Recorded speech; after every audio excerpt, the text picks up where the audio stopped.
Okay. Guess it's No, opposite you're day, not eh? effeminate, bro. You're not effeminate. You're definitely not. When I think of feminine, I don't think of you. You're disagreeable.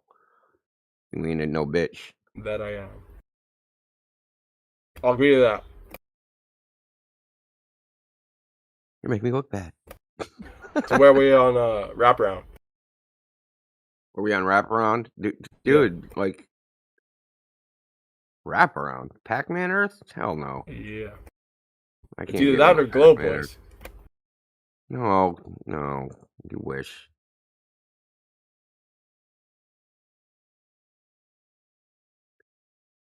Be fucking four-dimensional, for all you know. That's what wraparound is basically. Appealing to, you know, mathematics and dimensionality, and stuff that we Maybe have no clue about. maybe like here's my hypothesis that the way we think about the world from this external viewpoint of wraparound Earth, the only reason you think you need a wraparound Earth is because you're imagining the Earth from a third person point of view. Maybe the Earth, maybe reality isn't a third person point of view. Maybe everything is a first person point of view. Everything, reality can only be interacted with from a first person perspective. Otherwise, it doesn't exist. Where our first person perspectives meet, that's the orthographic view. This solves a bunch of problems, namely like the tree falls in the woods with no one there to hear it, doesn't make a noise. No, it don't, because it doesn't. That's a meaningless statement. Because without a human or without a sentient being, things can't exist. Existence entails there's a sentient human being. That's not to say there is not an objective reality. I'm not saying everything is subjective. I disagree with you, man.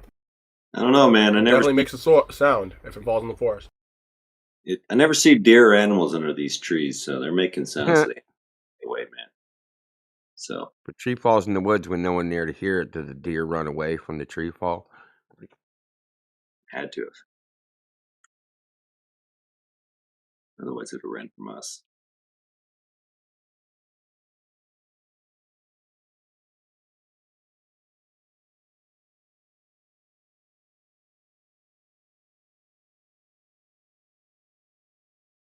It's all due to gravity, anyway. Of course, everything is. Did you know that gravity makes the Earth look flat? Have you heard this, Brian? Of course, it does. You know, they say Yeah. gravity the one of the four fundamental forces, but they don't even know what it is. And then they call it the weakest of the four, the most easiest to overcome. And then they make it do all the heavy lifting. The weakness is the argument that it exists. That's why it's the weakest force. It's the weakest argument. No, so I'm going to tell you why the gravity in the globe paradigm officially makes the Earth look flat. So you have gravity, right? Gravity formed the Earth into a ball. And then that gravity formed a density gradient of air. And when light passes through this density gradient of air, gravity that made the density gradient makes that ball look flat. Yeah, so gravity makes the Earth look flat, according to globetards. Refravity. Ain't that fucking crazy, dude? Gravity made a flat-looking ball. It's just nature, man. Can't argue with fucking Mother Nature. Yeah, that's what they tell us. However, when it comes to refraction, refraction is not dominated by pressure differences, but by temperature differences. That's right. So they're screwed. Yeah. It also works in the opposite direction. So the pressure differences would cause light to bend down. They're correct in that statement. However, as light would travel on the globe, it would travel straight and then move into areas of less and less density, and that would cause it to equal out a little bit, a little bit, a little bit, a little bit, but it never reaches back down towards the ground. They don't have the mechanism for that. That's just considering the pressure, which is what they do. They don't consider the temperature when they're doing this. They just consider the pressure and consider it a uniform gradient. That's the problem. We actually live in an inhomogeneous anisotropic medium, and so there's differences in temperature, there's differences in pressure, and so temperatures dominate the refractive gradient, and so you have pressure working against the temperature, and so when the temperature isn't enough to overcome the pressure, you have equalized uh, the refraction, and so it's no longer refracting. And then they call that ducting, and they believe that the light is going around the globe, just bending up and down and going around the globe, but that just doesn't work. Mechanically, that doesn't work. It's just an ad hoc excuse after the fact, when it's actually an equalization between the two, and you can show that using infrared and different wavelengths. If a wavelength refracts more, you should be able to see further if the globers are true, because the light is refracting more, and so you should be able to see further around the globe. If the wavelength refracts less, like infrared light, you should not see as far. It shouldn't bend around the globe. You should see the geometric horizon move closer in infrared. However, that's not what we see. We see the horizon appear to extend out in infrared, because we can see past the extinction, and there's less refraction, so there's less loss of the bottom rays coming off of objects, causing bottom-up disappearance. And so there's multiple factors, and when they try to affirm the globe, it's because they have a preconceived idea that the Earth is a globe. They were raised in that culture, the tradition that the Earth is a globe, and so they believe it's a globe. And so when they see something and that doesn't match their preconceived ideas, they're like, oh, well, it must be the air bending. And so they test the air, and then the air's not bending enough, and so it doesn't work. And so there must be the plumb lines are bending, but they don't actually measure the plumb lines bending at all. It just must be because the Earth is a globe.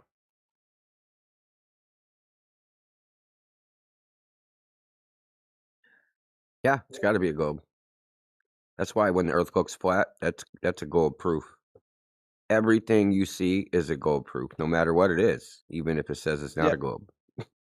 Yeah. If the Earth is, if the water looks flat over here and we see too far over there, it's the gravity. Like the gravity underneath it is making the water look flat on that spot.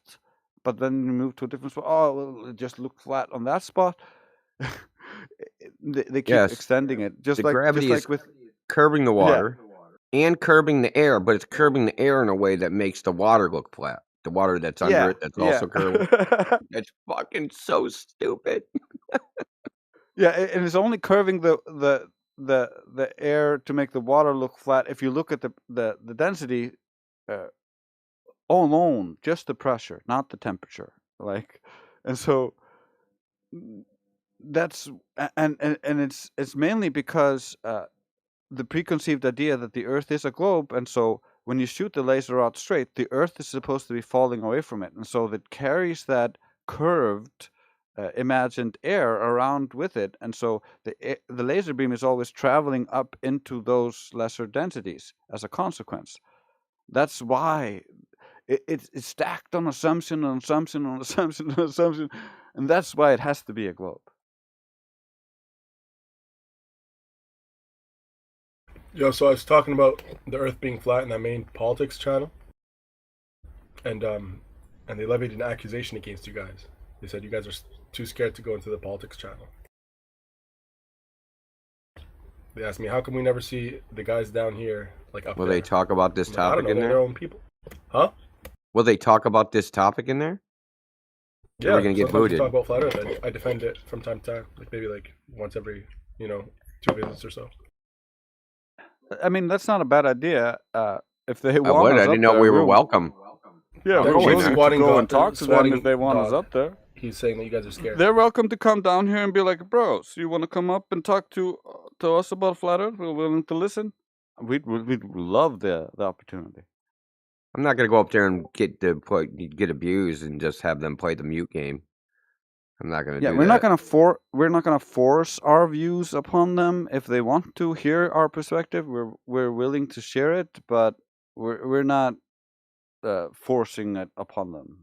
Also, they're gonna take it away from empiricism, and it's gonna become, why would they lie? And we're gonna be talking about fucking what people think, how they feel, what they would do, what they wouldn't do, what governments do, how the Soviets was against the United States, and there was a Cold War. And, like it's gonna devolve into just bullshit. Just opinions about what people do or what they didn't do or what governments do or what governments didn't do and why they would do it and what their motivations are. It's just all speculation. Why would we do that? Yeah, my experience, like they Do you know didn't why make me hear people do anything that? Why do you think people do go to that argument? because they have no other evidence. Bingo. And it's the only thing they know is midwits, and because they're midwits and all they know is fucking gossip. Look, Sally slept with fucking Billy. It's a bitch level, But I dude. don't believe it. He would never do that. No, he definitely didn't do it. Why would he lie? Yeah. You don't know why he lied. He didn't do it. Yeah, that's how they act. Top level fucking retards, these guys. You have to give it to them. Like, it must take some frickin' hard work to be that dumb. Well, the smart ones don't come in here, open their mouths without understanding what the room is about. The smart ones come in, listen, and are like, "Oh shit," or they're like listening on YouTube and they're like, "Oh shit." Yeah, And exit so, stage right. The smart yeah, ones leave. yeah, and so we end up like filtering out a bunch of the smarter ones who are like, I don't want to hassle with this. This seems like beyond my pay grade. And we end up left with all these dumbasses who don't know anything, and they're just like, I know everything because I don't know anything. Man, that's I mean, what Strauss says, man. Once you understand nothing, you understand everything. yeah. So like, we get a lot of in here. I mean, the bold ones, right? They're the ones that like they'll come in and they say they're an aerospace engineer, and then 10 minutes later confess that they're taking aerospace engineering, but they're not actually taking any of the courses yet. But they're gonna be as soon as they stop being a sophomore at university and take the upper level classes the next year. Like that's the crap we get. But they think we're so stupid that we can't tell the difference. It's so just the bigotry, the bias of how people think about flat earthers is it's it is just frick something to behold. It really is. I mean, there's prejudice, right? Thinking all black people are dumb, thinking all, pick a race, thinking they have some characteristic. Any group of people, oh, all the jocks are dumb. You know, all the frickin' geek nerds are weak. You know what I mean? You could pick anything. Yeah, Yeah. stereotypes. But you will get a variation in, bias. Where, some people won't be biased, but there will be the bias. The bias is pretty much ubiquitous.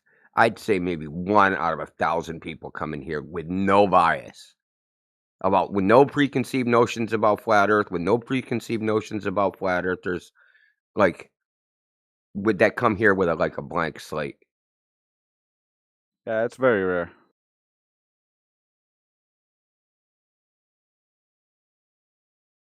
Almost all of them come in with the pizza in space idea, and that Ice we wall hold this dome. belief. Yeah, we hold this belief either for some religious reason or just because we're crazy. Or we want to feel special. You Yeah. guys just want to feel special. There's Man, lots of ways to feel special, dude. you don't want to come from a gay monkey fish frog? Come on, man. That's awesome. Cave monkey fish frog. So Man, that's I talk didn't about even my know family. right. I didn't even know this thing was a topic like 3 years ago. What? What? You mean Earth is flat? Space is what? Fake? No. What?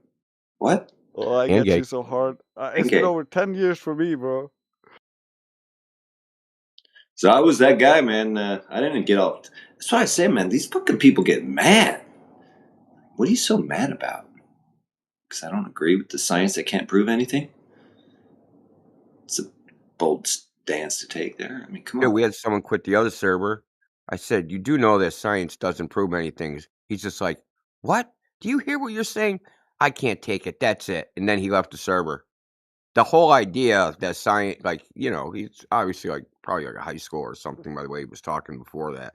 But I'm just saying is like these guys are so brainwashed that when they think science is it's like the golden cow, right? You cannot say anything against the golden calf. That's exactly what it is.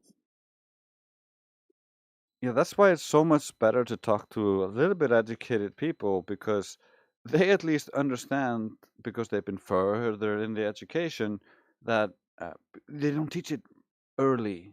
They teach it later that like, oh yeah, we don't understand this. This is our best guess. This is our best theory, but we can't actually test the cause. So like we have different theories, but this is the most popular one.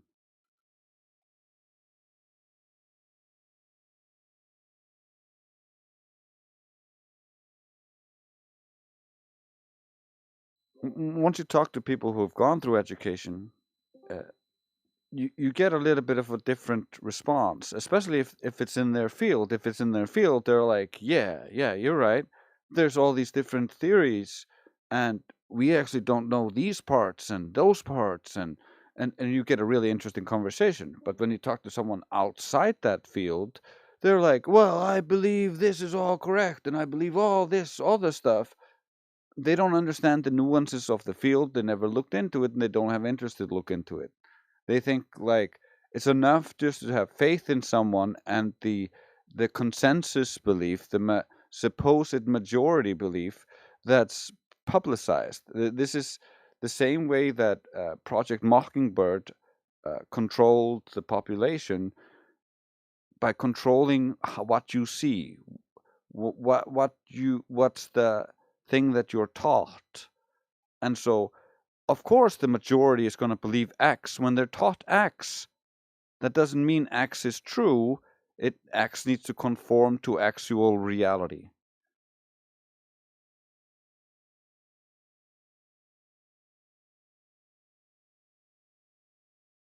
I mean, what's shocking is like if we weren't in this topic, right, and we just started talking to these guys in some other chat, right? Like, yeah, man, everything on TV is bullshit. They'd be like, yeah, man, TV's fake. Everything they just propaganda and bullshit. And then you go, well, the Earth is flat. And you're like, what about pictures from space I saw on TV? Like 5 seconds later, they would contradict their own position. Yeah. You'd be like the government's always screwing us. They're like, yeah, I don't trust the government. Nothing the government says is true. And you're like, yeah, all the media is telling us lies. Yeah, the media is telling us lies. Yeah. But then you're like, the Earth is flat. They're like, no, the media, the government is telling me the truth. It's crazy. That's the one time.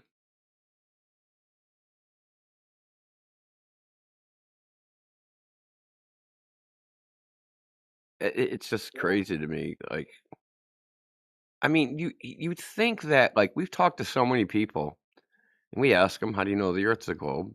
And like, you would think that after they're in here, right, for 5, 10 minutes, and they're like, I don't know why they don't say to themselves, this is really hard. I really can't think of any globe proof. The only thing I can think of is like the images they showed me on TV, and just my teacher showing me a toy globe in the corner, and just like space movies, and like I got nothing. Right? You think that just that alone, the inability to prove it in like 2 minutes without pointing at the television set would make them go, "Man, there's something's wrong here." Yeah, wait a minute. Hold up. Yeah, The exactly, pro- man. the problem Something ain't is, right here. yeah, exactly. The problem is you got a bunch of these people who've gotten addicted to thinking they're intelligent through Google. And now it's morphing into thinking they're intelligent through parroting AI. And so you got all these midwit, half-wits, nitwits who want to be intelligent because that's a certain status in life. And so, It's a fad. yeah, so they start memorizing this garbage that they hear from other people. They don't understand how it works. They just know the words to repeat, and they think they win. Refraction, I win. Gravity, I win. Yeah, I think of it like the Marlboro Man, right? People smoked Marlboros because they thought like it portrayed a certain image. I'm tough. I smoke Marlboros. I'm like cowboy. I'm like John Wayne. But it was just like an image fad. In the whole science suck up idea, right? I'm a nerd. Like they turned it into like this weird fad where you have people wanting to be seen as intellectuals, even though it ain't never gonna happen unless they get a brain transplant. You know, look, I'm not gonna freaking, I'm not built to play in the NFL. Okay, it's just not gonna happen. No matter how good I get at football, my body will not support an NFL career at any age I was. Not now, not in the past. No matter how big I got, it would not matter. I had to be like the craziest freak in nature. Okay, so I don't cry about it. But it's like me going, I want to identify as a football player and pretend I'm a football player and like run around like this is what these guys are. They're like pretend scientists. It's kind of freaky when you think about it. But it's easier to bluff intellectualism than it is to bluff being a freaking buff ass football player. Yeah. Because there's a physical reality behind the big ass football player. Whereas, Yeah, and you can baffle them with bullshit, Drace. You know that. You yeah, would try to come in here and just baffle us with bullshit. yeah, it doesn't work on me because my dad used to do that all the time to everybody else, and so I saw that real time. I'm baffled Wait, by the nobody fact they here think they actually can believes baffle the Earth us is with flat, bullshit. right? What'd you say, bud? I'm saying Sorry. like people here don't actually believe the Earth is flat, right? No, we know it is. You do too. Oh, so this is just like a troll channel? No one's trolling. You're coping right now. No, I just refuse to No. believe Okay, people how do exist you like that in you refuse to? 2026. No, we refuse to believe. You see, you're the one with beliefs. We aren't. You're confused. Right. That's why you're in the Okay, so when did you see the Earth as a globe? 0.0001% of the When did you see minority. the Earth as a globe in real life? When did you see the Earth as a globe? Yeah, see, here's more cope. You left. Yeah, disproving our point.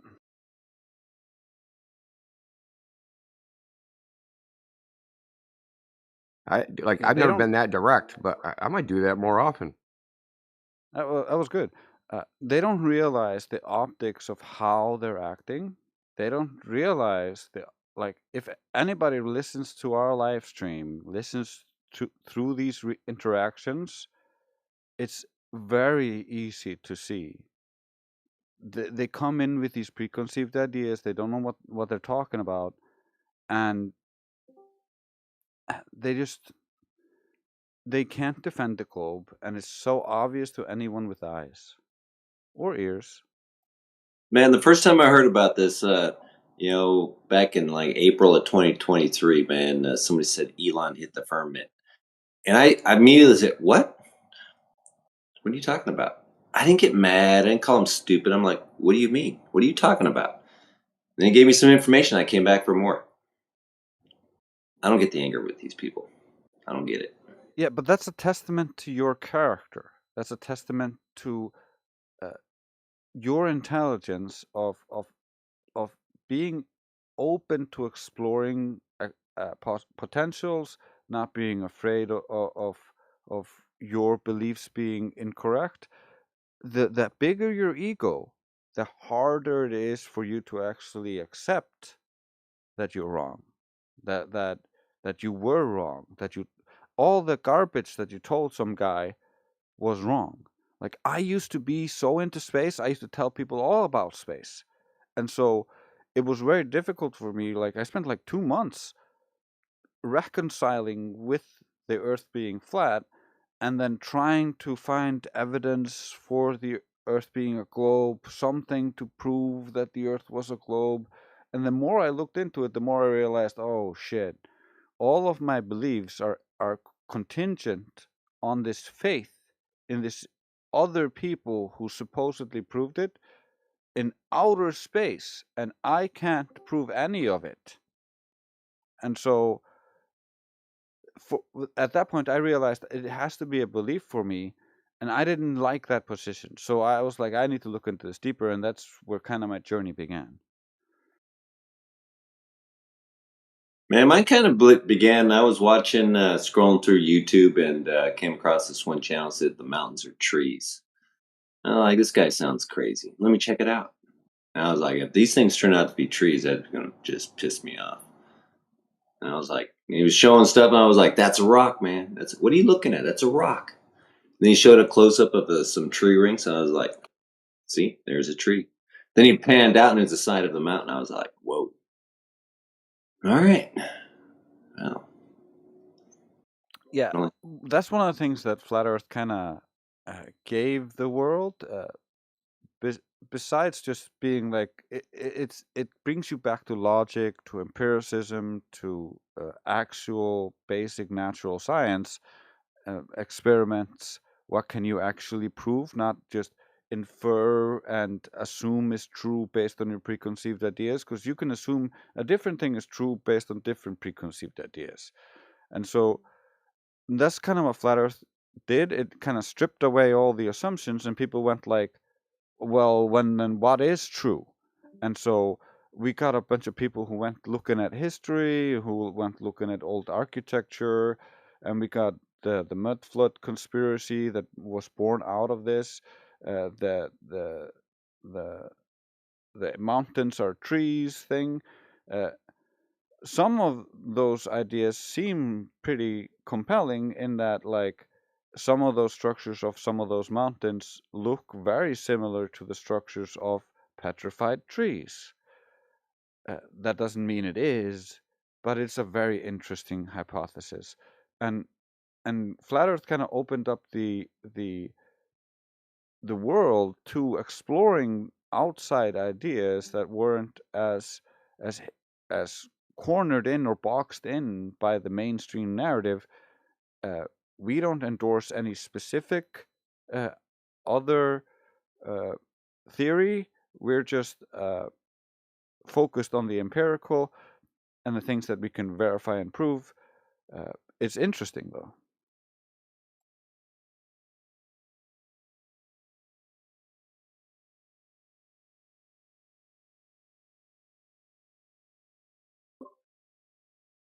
What's behind the ice wall? What Marguerite. ice wall? Another ice wall. It's infinite ice walls. What's behind the Ice walls all the way Okay, I just down, had to all make the way sure. up. What's behind Bro, the ice we're not wall? claiming ice Who walls. said That is someone anybody else. believes in an ice wall? Only globe earthers believe in ice walls. Yeah, in fact, the terminology of ice wall came from globers, talking about the coastline of Antarctica. I gotta find more ice walls. It was called the Great Ice Barrier. That's what it used to be called. It was on all the old maps.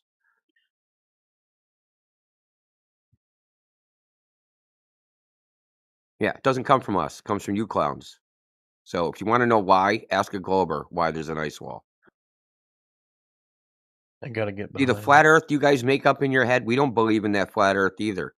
So you guys say, oh, flat earth, it must mean this, it must mean that, it must mean the other thing.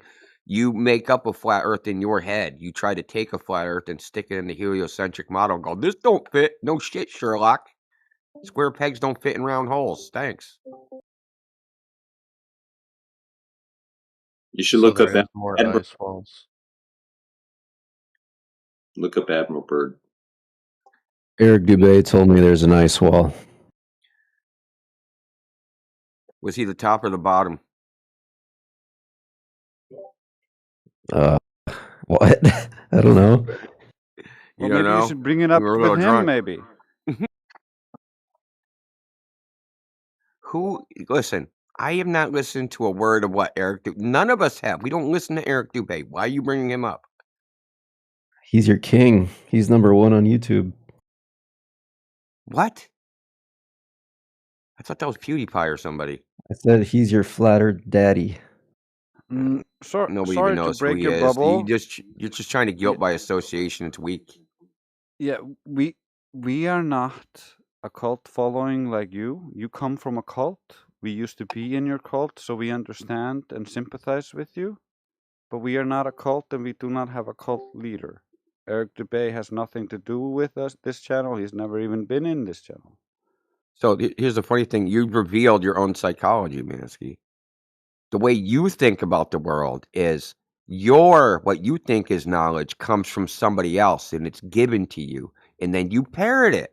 You say that person said such and such. I'll parrot that. That's not how we think. That's how you think. So we don't What have you're an Eric. saying We is don't that take there Eric is Dubé and go, more ice "Oh, I'll walls. parrot what Eric Dubé says." Don't know what Eric Dubé says. Don't give a shit. So just to restate what you just said, there is more ice walls. I was kidding, dude. I said margaritas. I don't believe in an ice wall of any kind. Unless you think a fucking glacier is ice or a wall. Yeah, how do you define a wall?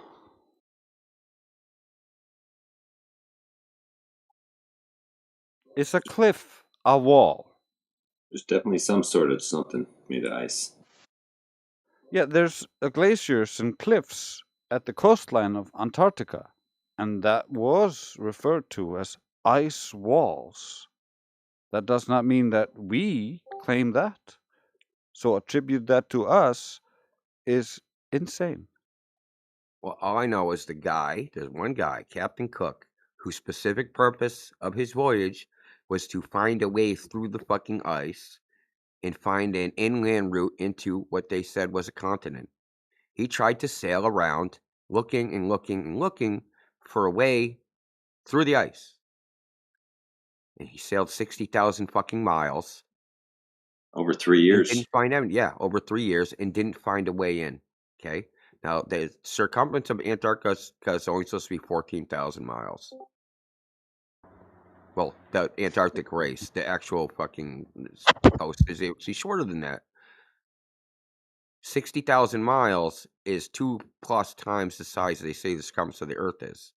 So how the fuck did he travel that far? How 3 come the years. bendy Antarctic so they have two races. They have a race in Antarctica. The fastest boat in the world, sailboat, they sailed around Antarctica. It took 73 days. It took them the same boat with the same crew. It took them the same amount of time to quote unquote circumnavigate the globe. 73 days.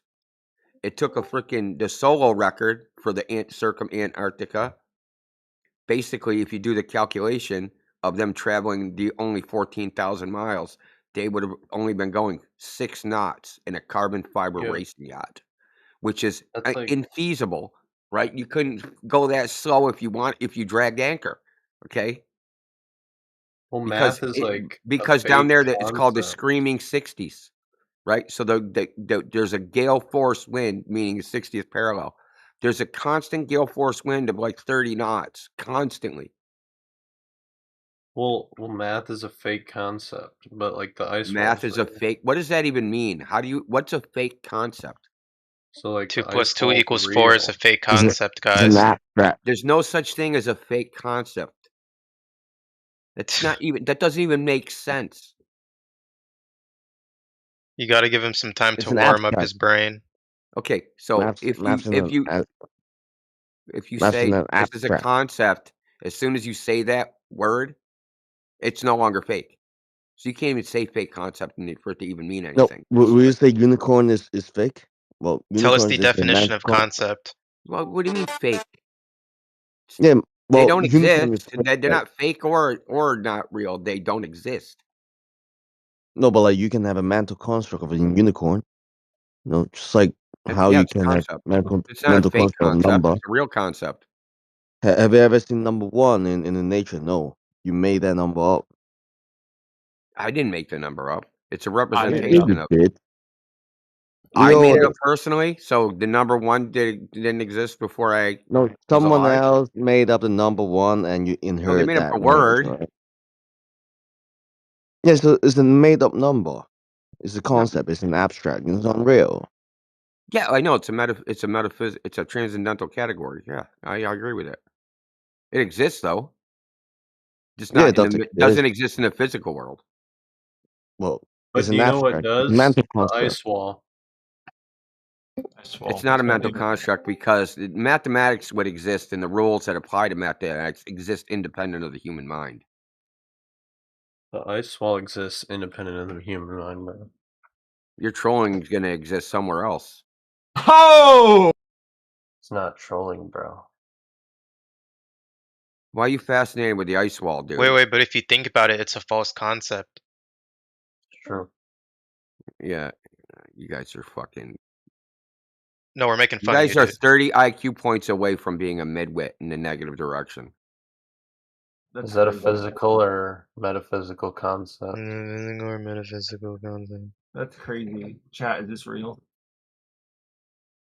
Dude, this is the most low IQ sped Got this bullshit I've nonchalant ever. That's astrophysicist crazy in because here. I'm in the You're flat earth. just dumb, dude. You guys can't have. It's beyond you to have any type of conversation that doesn't involve grunting and groaning. Why don't you say Google Gaga?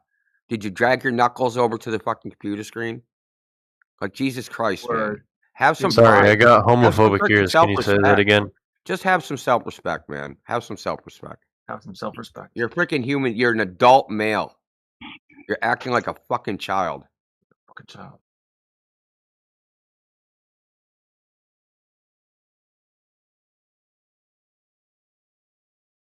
What are we talking about?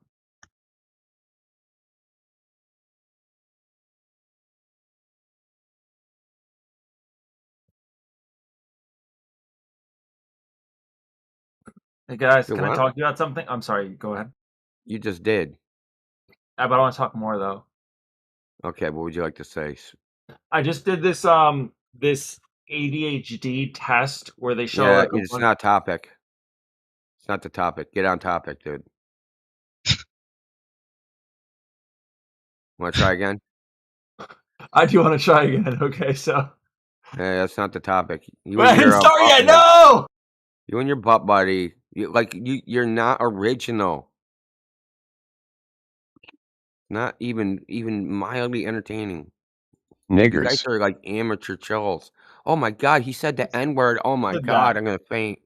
Who said So that? dumb. You know we record this and I'm gonna see that you said that and then report you on the server and then your account's gonna get fucking banned.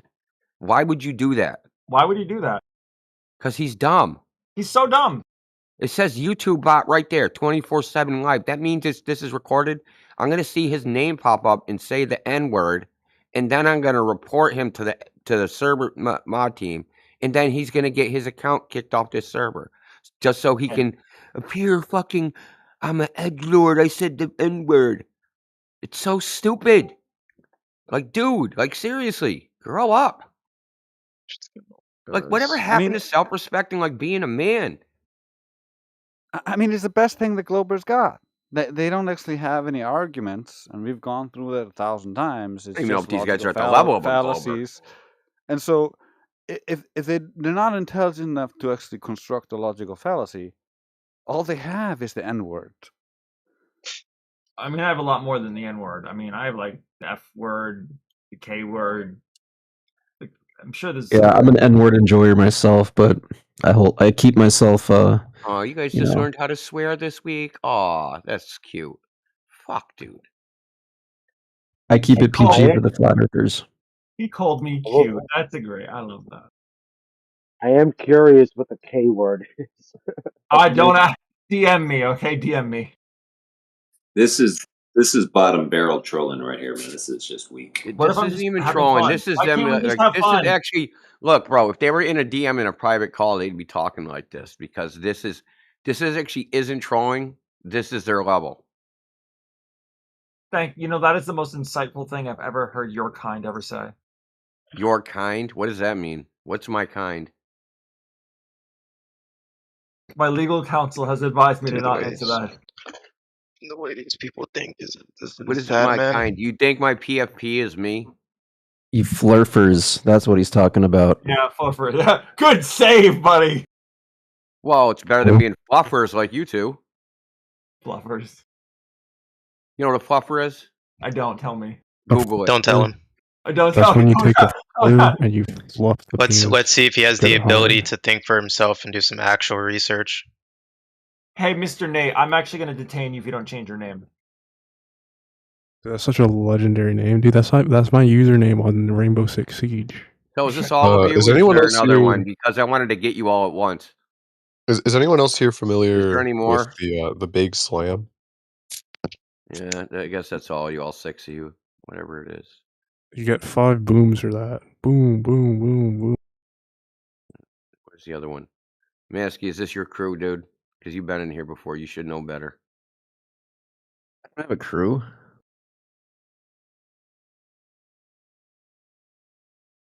No, the topic So is you're flat all Earth, not alone. your fucking, pet projects or whatever it is you're doing for your homework this week. You can engage the topic, or you can keep acting like dunces. We don't need a case for flat Earth. That problem has already been solved. It's measured flat. We're just informing you. We're hipping you to what the situation is. This debate was won. You guys just haven't heard about it yet. This debate's already over. It's been over Yeah, for you're like 10. 4 years. You're like 10 years too late to this debate, and like 4 or 5 years too late to actually try. Okay, really simple. So I debated a guy with a PhD in mathematical physics that debates flat earthers all over the internet. He's got millions of fucking subs and followers and all that shit. You know what his argument again eventually became because he couldn't prove the globe? That nobody can prove anything, and I can't even prove that I don't have hands and I could be a brain in a jar. This is a professor at a university that teaches physics and mathematics, has a PhD in mathematical physics. When it came time for him to present globe proof, he said, I could be a brain in a jar.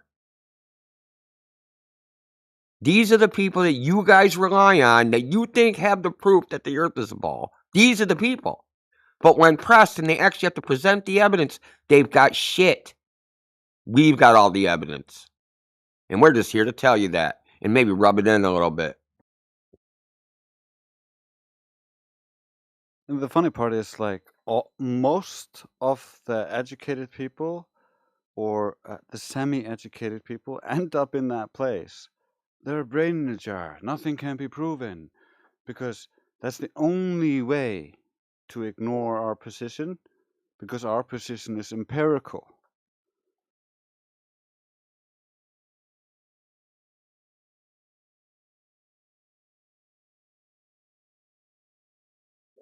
It looks like one of my underlings wants to debate you, Martins. Your underlings. I doubt any of them could even still man their own position.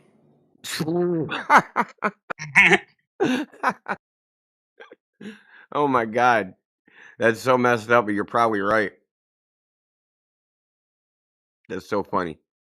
Yeah, we don't believe in that flat earth ham. Jesus fucking Christ, dude. Remind Martins is not my underling. He's a flat earther. Yeah, I doubt it. Why does he want to do? What's he going to debate then?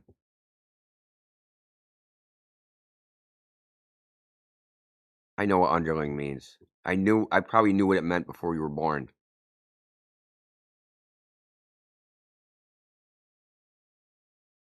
What is he going to debate then if he's a flat earther?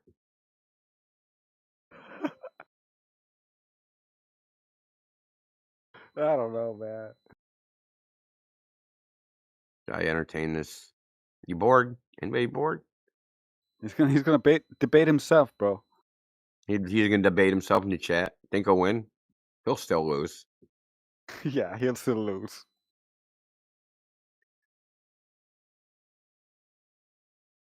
Okay, Martins, what do you want to debate? Get some tips from your friends in the DM. Oh, Your hey, mic what's up, dude? open. Oh, How you Rich doing? Evans, amazing. The lowest of the low. Oh, anyway, carry on. You said you want to debate. What do you want to debate if you're a flat earther? I don't think you're a flat earther though. I am. You are? Because okay, give me what's the Yeah. best evidence for the Earth being flat? Well, you can see a curvature at 120,000 feet, or 60,000 feet. Weather balloons double that height at 120,000 feet. Still no You can curve. see curvature. You can't. You can see curvature at 60,000, but weather balloons go twice that height. The horizon's still at can't. eye level and flat. You're contradicting yourself, dude. You can or you can't. If you could see curvature at 60,000 feet, then it wouldn't it be a ball? That's what I'm saying. That's what NASA says. I don't think NASA takes a position on how high you can see curvature.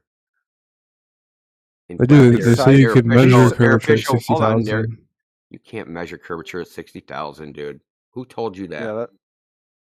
Yeah, I don't think you understand my position. I'm I don't trying think you to understand your steel own man position. flat Earth. You're fantastic, frickin' Brian. You called it. Is this the part where Please you cite beat me? where There's, you're like, no getting this debate. information from.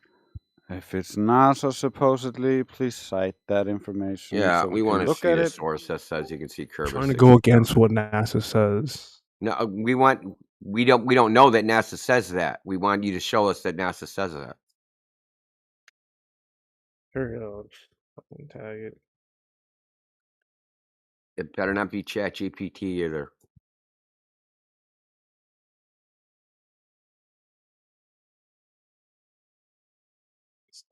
It's always ChatGPT, Indio. You know that. God, at least they could use Gemini. Sometimes it's Grok, which Grok is the goddamn worst. Yeah, ChatGPT is a little bit better because I've been training it.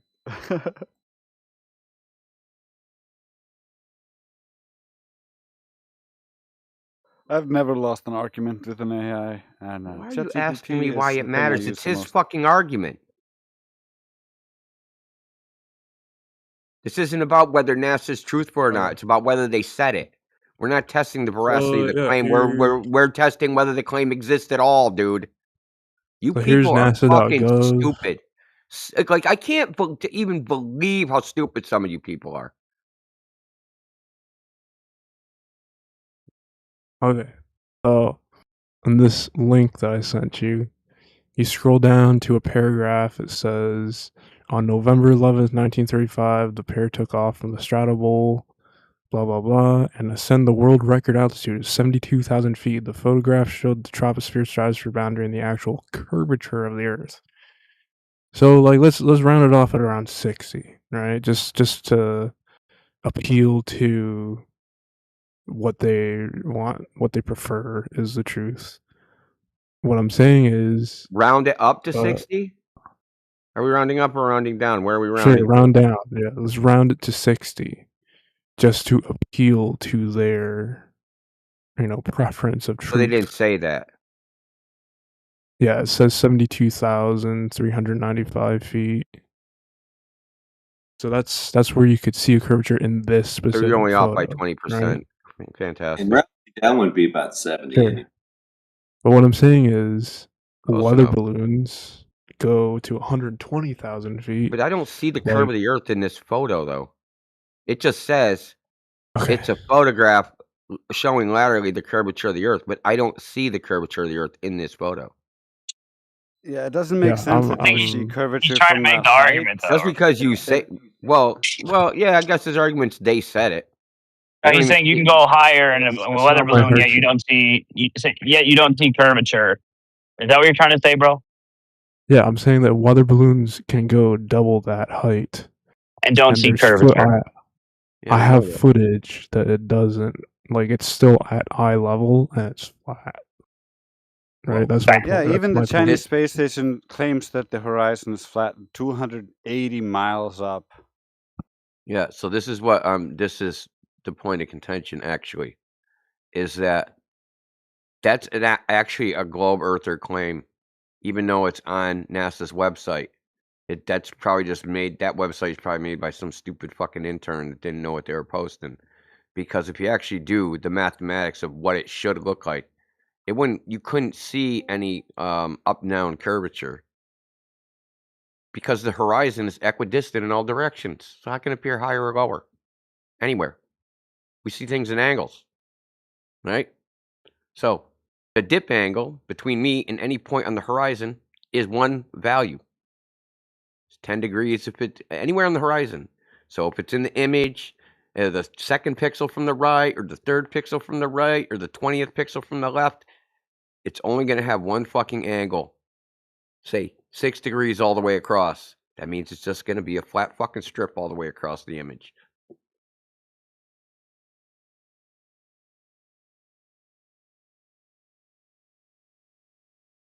Now, all I'm saying is, what a globe earther would say is, no, NASA, don't say that. You can't. So that is not evidence that the Earth is not a globe. If you see no curve from 120,000 feet, they'll say the globe predicts that.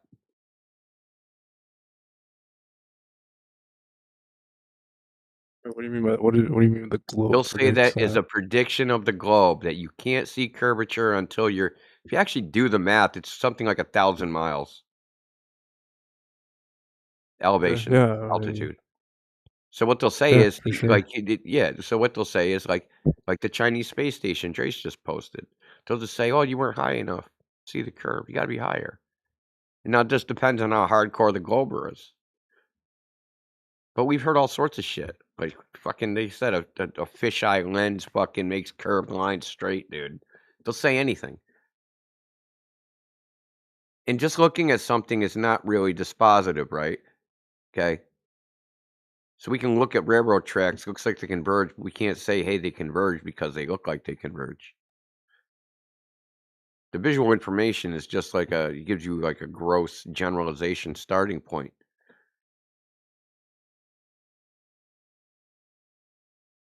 Because the Earth looks flat, that doesn't mean it is. It's a good indicator, but that's not proof. Wait, it's that not it's flat. flat? No, looking flat does not You're saying it's necessarily not mean proof. it It's is just flat. optical. Yeah. It's not proof, it's evidence. And it's a starting point, right? So the starting point is, what does the Earth look like at a naive first glance, right? Let's say we want to construct what the Earth is from the beginning, from first principles. Okay, go down to the ocean. Yeah. How does the Earth look? Looks flat. So that's a starting point. That's all the information we have. Looks flat. Can we gather more information to figure out if it actually is flat? Well, we can measure that, see if it actually is. Yeah, and when you measure that, it actually is.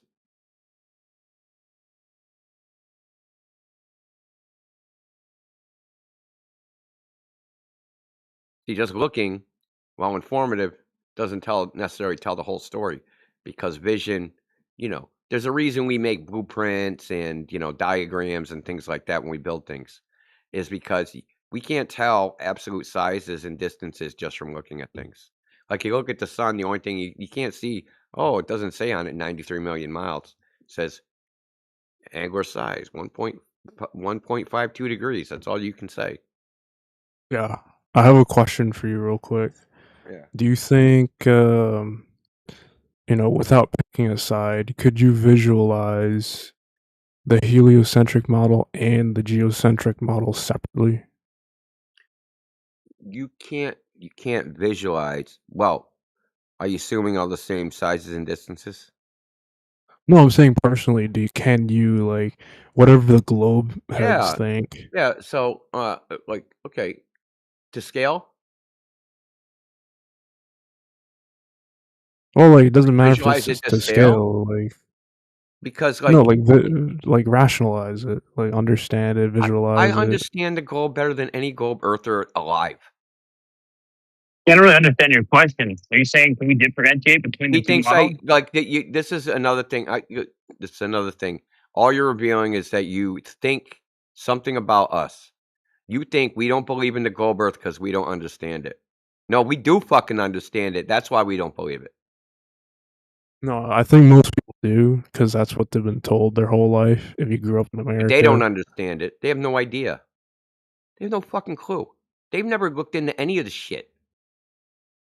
Well, yeah, I do understand that. I know that talking to globe heads and you try to introduce them to the geocentric model, they can't really like visualize it properly. So like I kind of have to like explain to them how I see the world.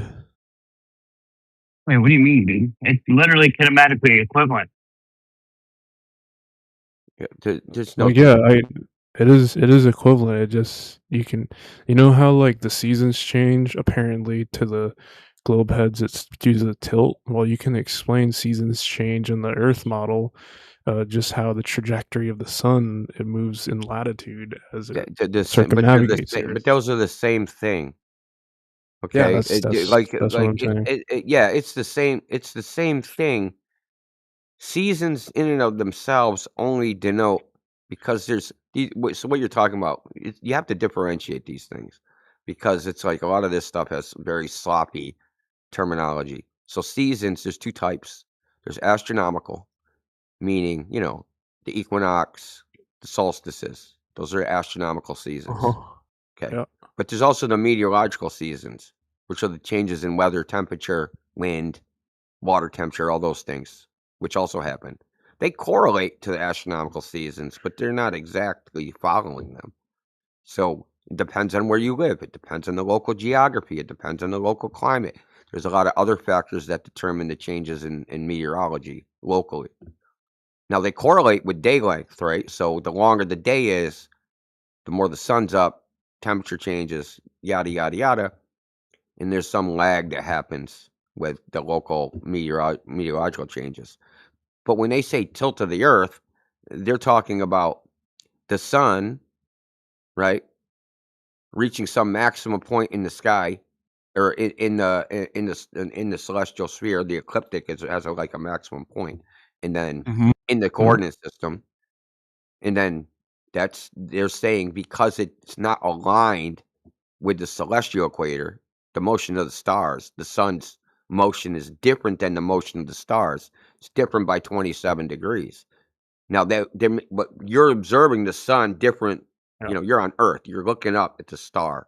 You're seeing the sun. If you track the sun across the celestial sphere, it will maximize off as 23.6 degrees. But you're not seeing any tilt of the Earth. You're not seeing any fucking orbit. You're not seeing any of those things.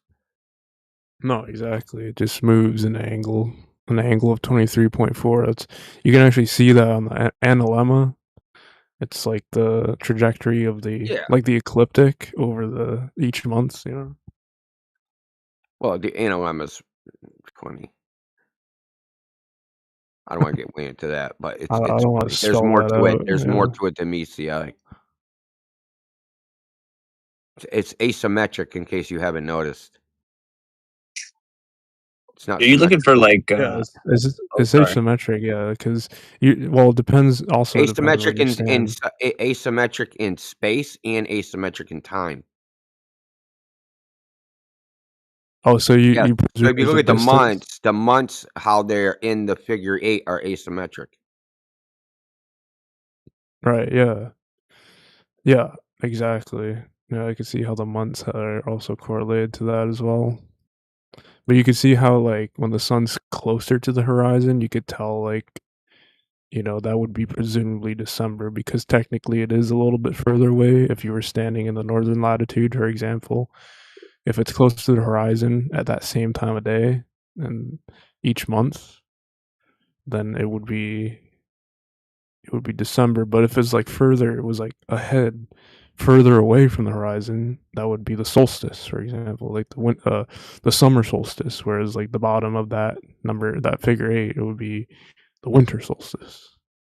Just because of how the sun's trajectory moves, apparently, right?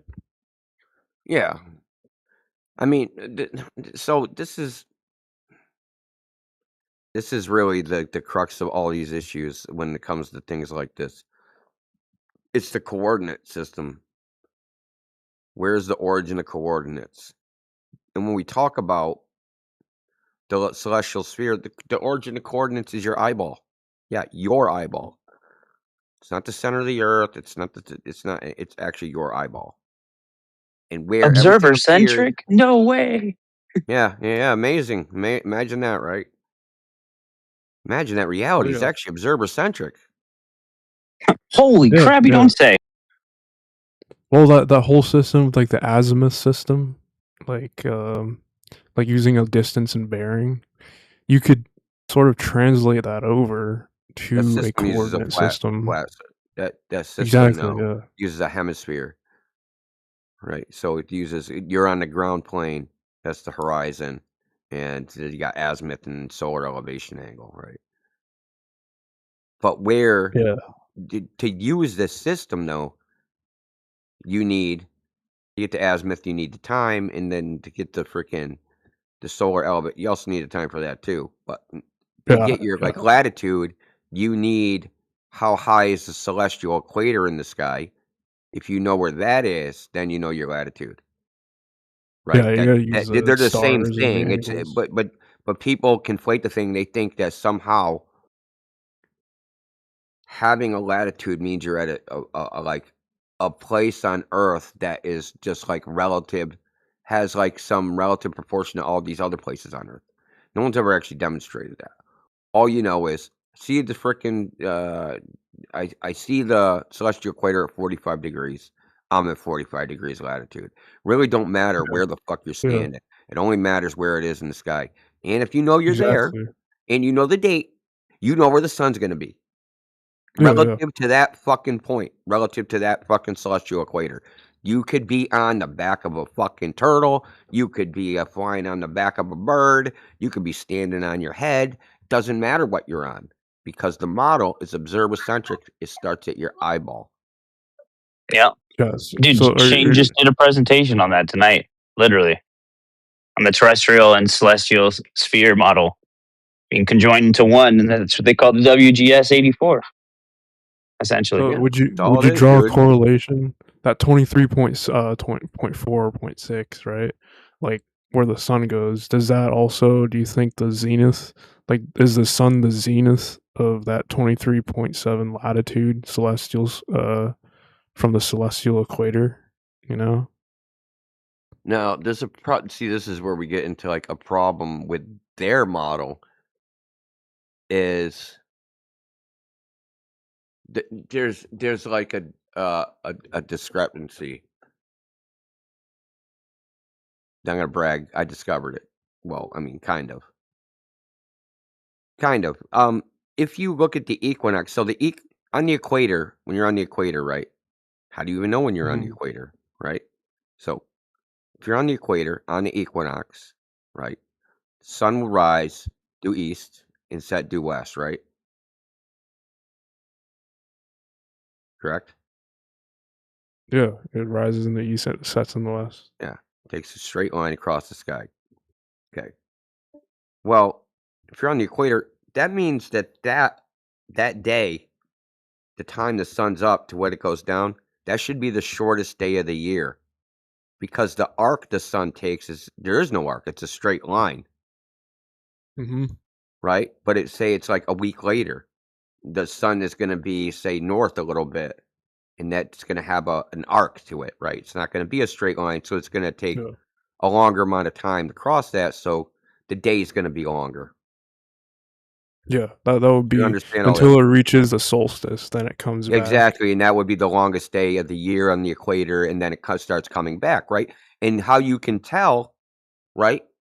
So when you should be able to tell when the equinox exactly is by timing sunrise to sunset on the equinox and just time it day after day after day. And when the days, they get shorter and shorter and shorter, right?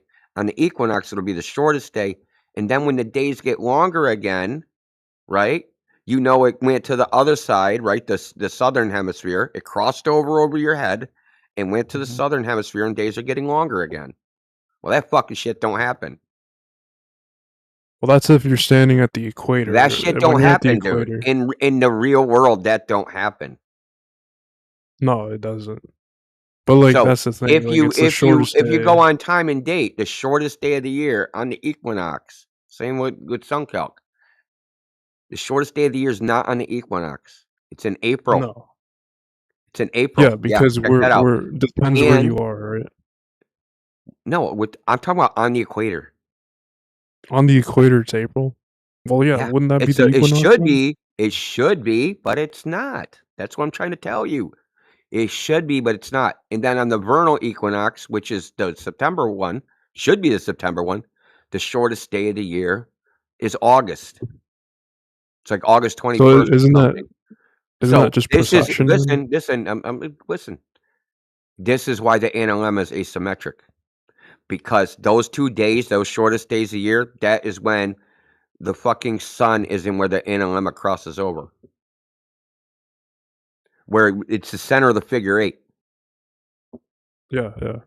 When it's that day, the sun is in that center of the figure 8, and that's the shortest day of the year on the equator. Though it's a month late or a month early, depending on how you look at it. Now, tell a globetrotter this, they'll sit there, the globe model works perfectly. Yeah, until you look closer. It's not perfect. It's far from perfect. It's good enough for practical purposes. That's it. If there even is such a So thing as a where do you globe think model. on Earth? Like, there's got to be a place on Earth I don't believe where there's an it's equator. actually the shortest day. Like, Yeah, it changes, right? Look, all I know is like, hey, I want to find the equator. Oh, let's go find the place with the shortest day that there is. I mean, it might take you a while if you did a brute force trial and error, but there is no such place because the Earth's not a fucking ball. Yeah. Well, I honestly I thought it was because of the precession of the equinox, which changes over time. So at first, when the calendar Yeah, but was that's set, like a 26,000 year cycle, and whether that even happens is in dispute. I hate to tell you. I mean, it's a noticeable change. Like for example, Well, they the built a Aries. temple How do in the you notice 16. it, bro? What are They you built a talking about? temple in the 1600s so that the sun shines through this hole in the equinox, and it's still shining through that hole. Yeah. There's Yeah. a Well, ton I of mean, those, by the the way. point Equinox of Aries, precessed. right? If the equinox precesses, why don't the planets precess? I'm saying like there's like a little bit of change, which is measurable, which is like You're just Aries. saying that, dude. You know, You like keep Aries, saying like it. you know the star of Gotta be Aries, like measurable. the They told me that. constellation.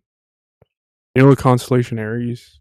Yeah. The Okay. cusp So of the Aries. sun. So what the precession of the equinox is the sun. Where the sun rises, it's going to rise in a constellation, right? And those constellations slowly precess around the sunrise over a period of, I don't know, the great years, like 26,000 years or something. Maybe it's Yeah. 12,000. It's one of the two. So the sun should be rising in a different place against the background stars. It should be rising in different background stars. But Yeah. they've built temples where the sun just rises relative to the temple in the exact same fucking place. I would say And there's a slight change. There's a little bit. I mean, it's still there. It's still at the right place. Maybe just like inches or for hundreds of a whole years, foot off. Yeah, I'd say so. Like you're you just can even guessing. measure it. You're guessing now. You Well, could like you measure it. said, Has anybody? yes. Because I have a published paper on it. On whether the precession. Because here's the other problem with the precession of the equinox: the planet should precess as well. If the Earth was wobbling, the planets would precess. Well, you can have an explanation on the flat Earth model Why for don't the the precession planets as well. precess against the background stars? I would say it's because of the sun's movement, not the stars, because the stars have always been there. Well, I'm talking about in the globe model. Why don't the planets, the solar know. system, precess? I think they're trying to say that the stars precess just because that there is a Earth wobble, right? But for us, Yeah. it's relative to the sun because it lines up to where the sun rises, as you said, right? And if it's just a few degrees of an angle off over, it's supposed to be 26,000 years for it to just make a full wobble, right? Which means going all around, right? Yeah. Then yeah, it would take 26,000 years, but it's only been what, like 2,000, right? So just like a tenth of that, or a 12th, 13th of that. There should be like a 13th of 365 that it has like changed, right? Or 360 degrees, a 13th of 360 degrees where Aries has moved relative to where the sun would rise at that point. So Aries used to be in January, but now it's in March, like the cusp of Aries. Which I would say that it's because of the sun. So we're relatively comparing the star system to the sun. Therefore, the sun probably moves, which also explains the analemma as well, and the The days. sun Like processes. sort of, yeah, I'd I say mean, so. all the stuff's interesting, but quite honestly, Yeah, it's academic. You're never gonna know. You could come up with you can come up with dozens of models for how the planets behave and move. Because I just like come in my head like Tycho Brahe has a model which does all this stuff and predicts all this stuff, and he's got the sun and the moon are orbiting the Earth, and then all the planets, the sun and the planets orbit the sun, but the sun and the moon orbit the Earth. That's in that model, which also technically works. Yeah, exactly. Yeah, Right, but we can sit here and come up with models all day. I mean, it doesn't matter. At the end of the day, like we're just like I mean, I'll just the easiest Yeah, thing. I like how it's like an ideal pool that continuously grows. It doesn't. It adapts, right? It's not like one thing that's stable. That's stagnant, right? It changes with the times. Look, let me read what Copernicus wrote because people were smart back then. They didn't lie to themselves like we lie to ourselves now. He said, "For it's the duty of an astronomer to compose the history of the celestial motions through careful and expert study. Okay, then he must conceive and devise the causes of such motions or hypothesize about them. Since he cannot in any way attain to the true causes, he will adopt whatever suppositions enable him to enable the motions to be computed correctly from the principles of geometry for the future as well as the past. The present author has performed both these duties excellently, for these hypotheses need not be true nor even probable." What they're saying is that they're going to make a model based upon some fucking made up idea in their head. Okay? And it doesn't matter about the made up idea. It only matters that if the geometry they use makes an accurate prediction. It's a purely pragmatic viewpoint with no philosophical underpinnings about whether it's true or not. Yeah. Meaning the concept. So I'll give you an example. James Clerk Maxwell came up with the current theory we use of electricity and magnetism. The entire mathematical formalism was based upon a mechanical model of the ether. Now, nobody believes the ether's real anymore. But his mechanical model is what's still in use. It's still, the mathematics are still in use today. And he thought there was like little balls rolling against each other or something, and it's fucking or some rarefied fucking ether gas or something. It's unclear exactly what he thought the substance was, but he modeled it. He made he modeled it as a physical mechanical model, just like the same way you would model like a grandfather clock or something. Okay. Now, it would be justified to take the same philosophical position as they currently take, well, people that come in here and argue with us, that because the model makes accurate predictions, it's physically real in the physical world. Such as we use a globe to predict where the planets are, so the Earth must be a globe. But even in Copernicus' day, they said that doesn't matter. We're just using geometric concepts and adopting freaking hypothesis, and they need not be true or even probable because they don't care about that because what they were trying to do was astrology. Yeah, exactly. Yeah. So they didn't care the reason. They weren't trying to look for an ultimate truth. They were just trying to look, hey, fucking, I wonder where Mars is tomorrow. How do I do that? Oh, it's going up with these mathematics. Oh, shit, that works. Then some retard come and said, that's real. And now they're in this chat talking shit, saying, the globe is real. Show me a globe Earth tomorrow. Oh, Google Earth. Google Earth's a cylinder. So what? Still looks like a globe. We just hear dumb shit. So the only point is, it's nice. You can reify a geocentric model. You can reify a heliocentric model. You can reify Tycho's model or any other model. But, like, you know, whether that model is the physical reality of the situation, that's another question altogether. So the MLM is interesting, I think. Yeah.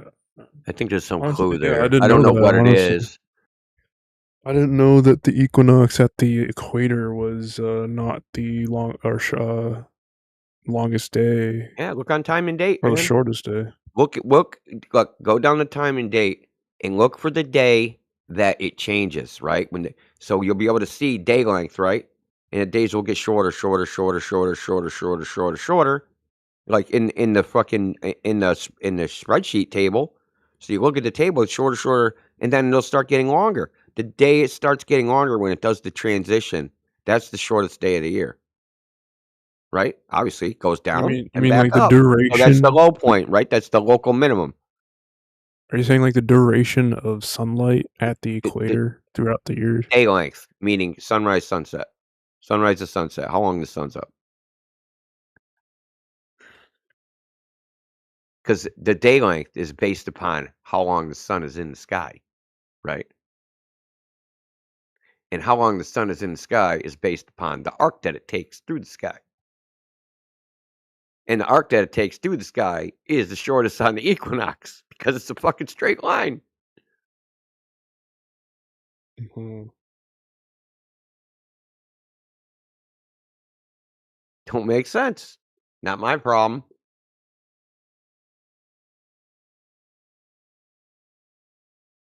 I don't get paid for shit to make sense.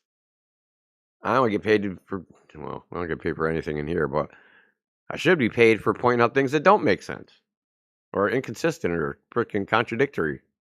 Yo, isn't it the solstice that's the shortest day? And like the equinox is half. That's when if you're not on the Where you're equator. standing.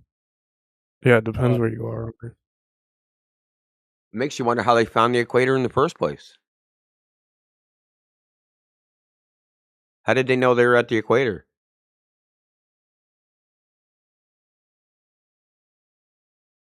I don't know.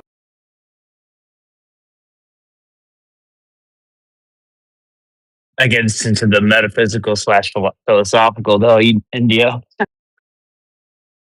Well, I mean, that's actually not like it has to have certain properties, right? So they go to a place on Earth that matches the properties that the globe Earth equator would have. And like which ones, right? Is it the length of the day? Is it equal day and night? Like, what did they do? Like, what exactly did they do? They didn't do time-lapse photography. You know what I mean? I think it's based off of the clock as well, and they basically use pi or like also the spherical model of the ball, like a circle, and they modeled it with pi, and they figured out like minutes would be like if you turned it into from degrees to like on your calculator, if you use degrees to like angles or degrees to radians or anything like that, it would be like there's a conversion rate to that too. So whoever came up with that had probably a hand in how the latitude system was made. So like if you want to turn a number into minutes, like you'd probably have to multiply it by 15 or divide by 15. And if you want to have seconds or the hours or whatever, like you multiply by 60. That's like the conversion rate on your calculator from like degrees to radians. Or hours and minutes, I guess. Yeah, I don't think they did all this math thousands of years ago.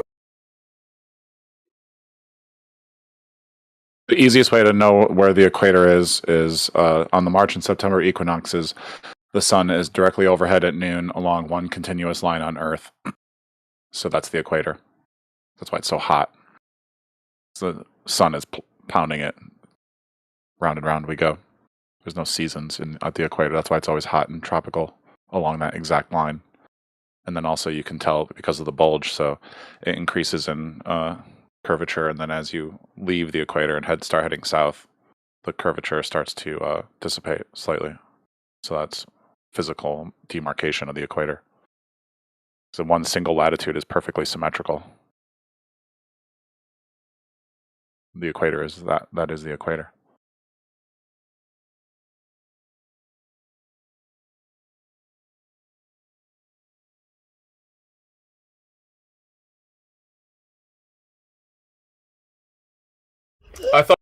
I would have thought it was just where they saw that the stars went straight. Yeah, that star's also on top of the sun. The stars are straight up and set straight down. There's no circular rotation.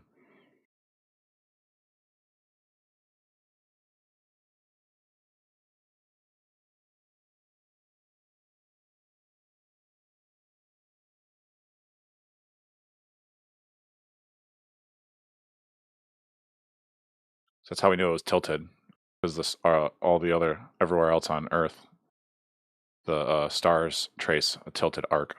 The angle of the celestial pole equals your latitude. Yeah. What? I just found something here for if you look up on Wikipedia what a nautical mile is, it directly connects to the supposed Earth's polar circumference. So, and it has a lot to do with like the whole time thing. I think it has a lot to do with how the nautical mile was invented too. Like when you say knots or whatever, it's basically like 1 minute would be 1/60th of a degree. So that 360 degrees, that would be like 60 minutes basically. So it's basically a circle, like a 360-degree circle. And for every minute of a degree, it would be 1/60th of a degree. For every minute, right? It would be 1/60th of a degree. So 60 minutes would be 1 degree on the latitude or longitude system, basically. That's what it says here.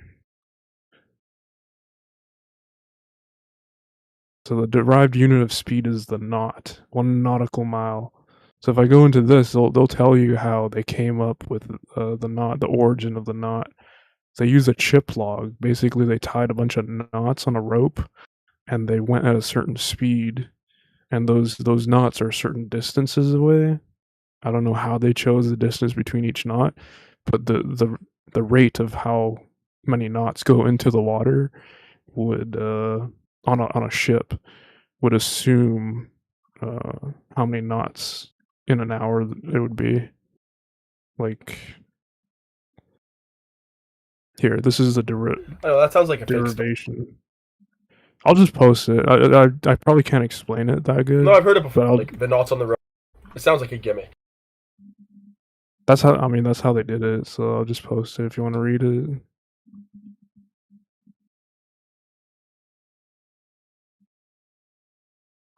I'm not saying how, it's not, you could say like, oh, it's just, it's futile how they came up with that or whatnot. But, it's true. I don't think it's fake.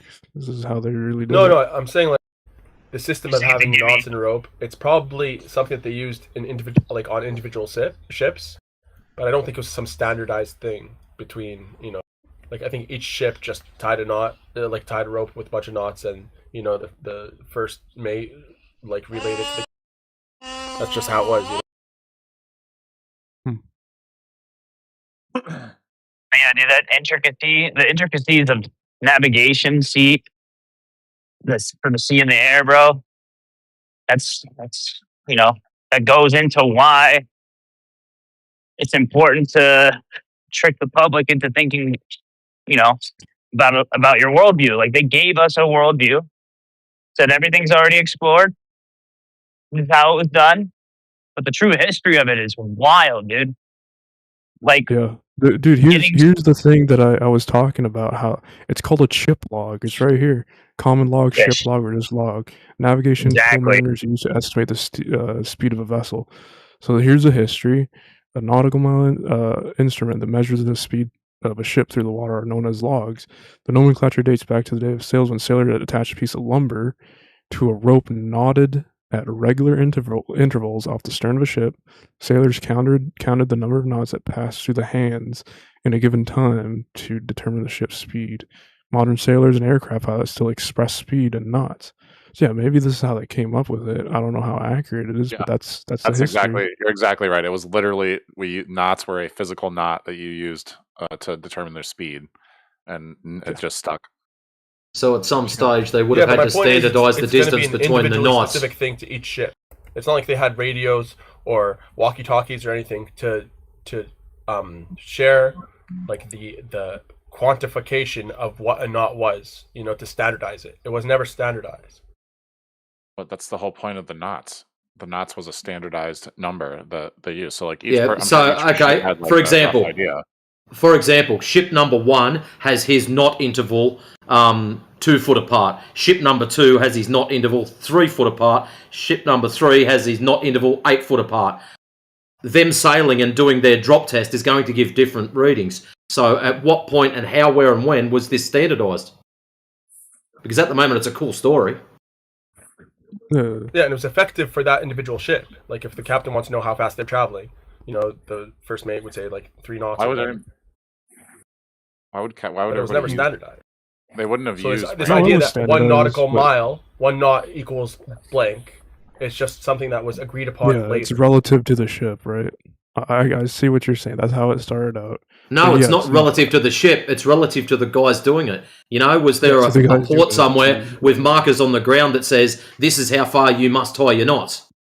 The first widely adopted standard was 47 feet 3 inches apart. And the timing glass was 28 seconds. So everybody just used their own knot system. It didn't matter because it didn't matter how long the distance was. So like if it was short, that means there would be more knots per mile. But if it, a long, so like you would want your knots. If your boat was slow, you would probably want knots closer together because boats only go 4 or 5 knots at a time. And so you're not it's like you wouldn't make a chip log with 8 foot space between the knots because you're only trying to count like 3 or 4 knots. It's not that complicated. You guys are way overthinking it. Yeah, but there was a certain time where it was standardized, like the nautical mile. Right. Well, now it is. Yeah, now it is. Right. But that's like the history of how they came up with that. That was just the history. Yeah, we just got to understand how this connects to the fucking the latitude system, how that works, because the nautical mile is directly connected to median arcs. Yeah, you mean how like they fixed the distances between, points on land, and then compared it to, the celestial sphere essentially, and then like kind of combined both of them. It's just a ratio, right? Yeah. Like they have like the 39-59, right, radius of the Earth. But what they do is they use a fictitious observer at the center of Earth, right? They don't actually. Like the angle is not coming from just a direct angle of measurement on the surface. It does in reality, but I'm saying in their conceptual model, how they do it is it's like based off the degrees off of this supposed globe, but we consider it the North Pole of our geos. That was rap, by the way. Come on, dude. What are you doing?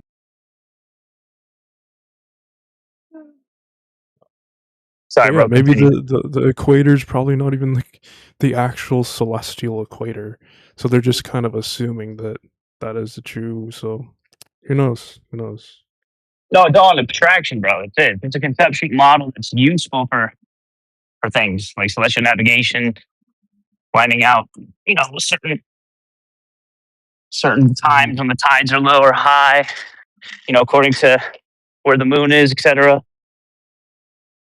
Yeah. I want to taste your box and have you suck daddy. You guys meet that guy, dude? His name's Rap.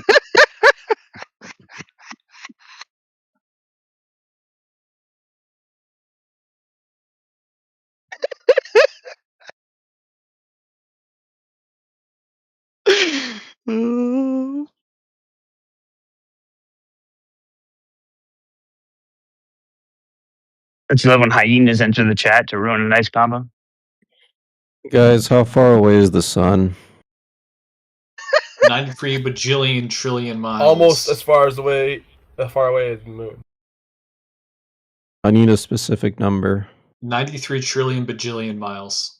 Hey, Eden, why didn't you eat that too? Drop your camera, bro. That wasn't impressive. I don't know what you just said.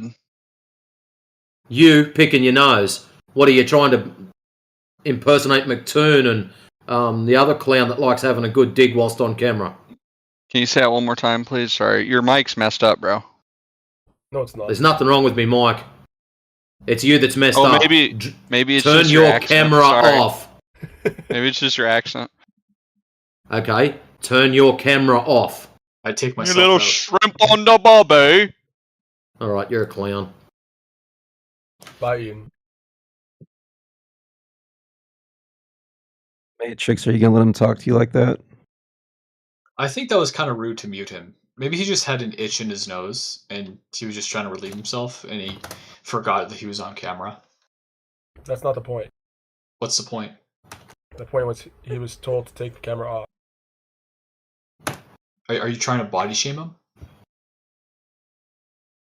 Are you saying that he doesn't fit your conception of camera worthy? Yeah, I'm fat shaming him and I'm gay shaming you. FOMO. That's a shame. I think you should really. It's too shame. You should look inward and realize that the hurt you're trying to put on me is a hurt that's in you. Gee, what are we doing? What are you guys talking about? Talking about energies right now. And I just don't like the energy in this room right now. I think it's been You can just very leave. hostile for no reason.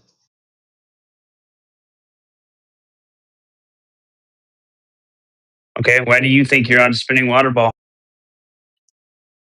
I don't.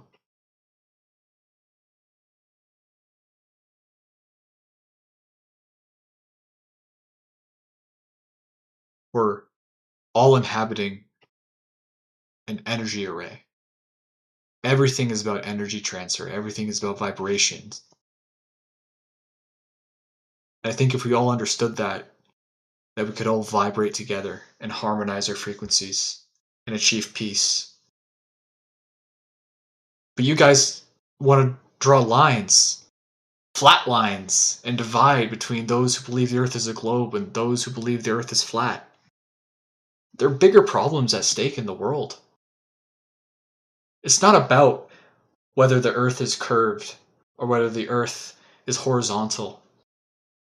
It's about whether we as human beings can come together and create a world that is peaceful. That should be the shape of the Earth. The shape of peace. No, it is here in this channel. It's about the shape of the Earth. It's about the geometry. Screw your fucking peace, love, hippie bullshit. So you don't love peace? Don't give a shit, bro. That's some Don't give a gay shit. shit. Jesus said he didn't come to bring peace.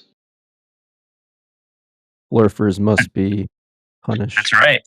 Amen.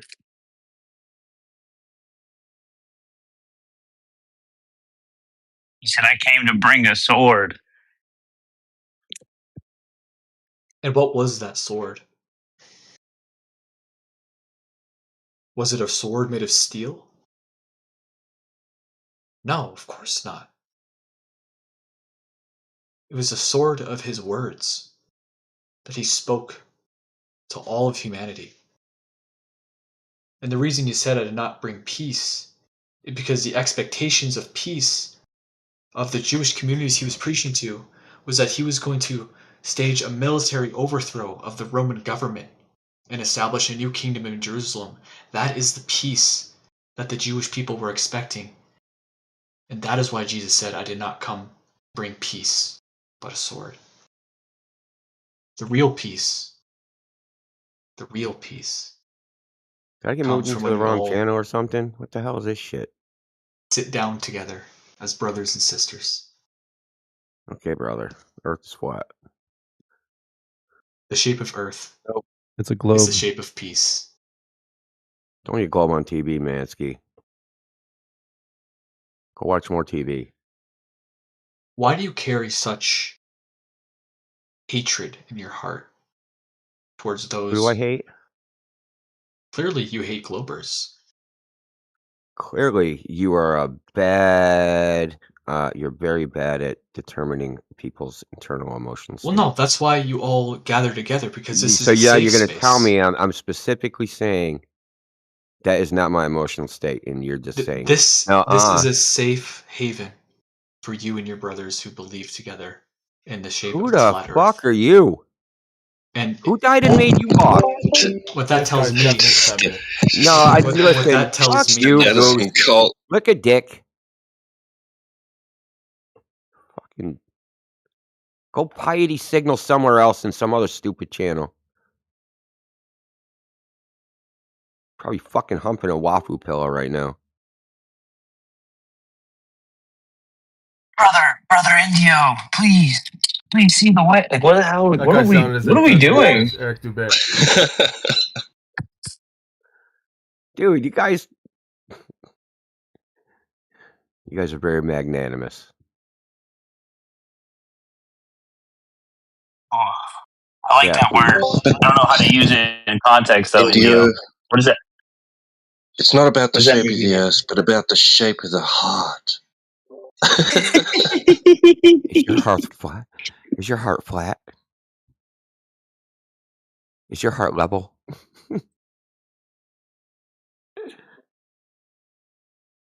How can your heart beat in light of the Coriolis effect? Yo, Indio, you see what I tagged you in? No, I did not. Oh, you might have to go back in the side chat a bit, but Okay, I'll scroll up. Hold on. you were talking about projections earlier, and I saw I saw this guy who basically created this myriadrial projection.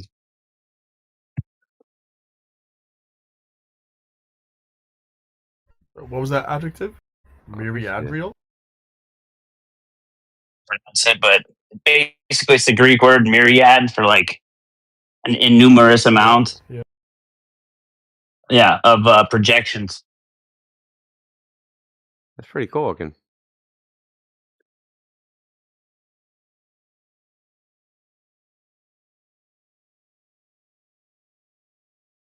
And you see that? I also put the paper with it too, and what he actually does. Well, there's a paper. Yeah, Where's I that? Is that replied above? to it right below. Okay. Oh, I see it. Got it. Download this shit. Unfolding the Earth. Myriadrial projections. 2008. Okay.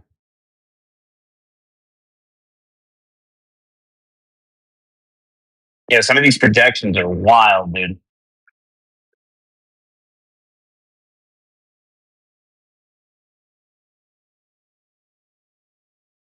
Oh, that was a bird, huh? What was that?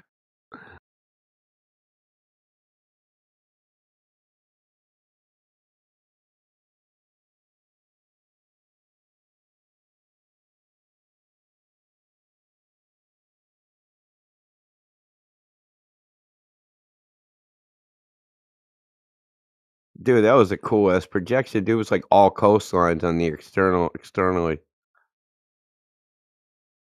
Yeah.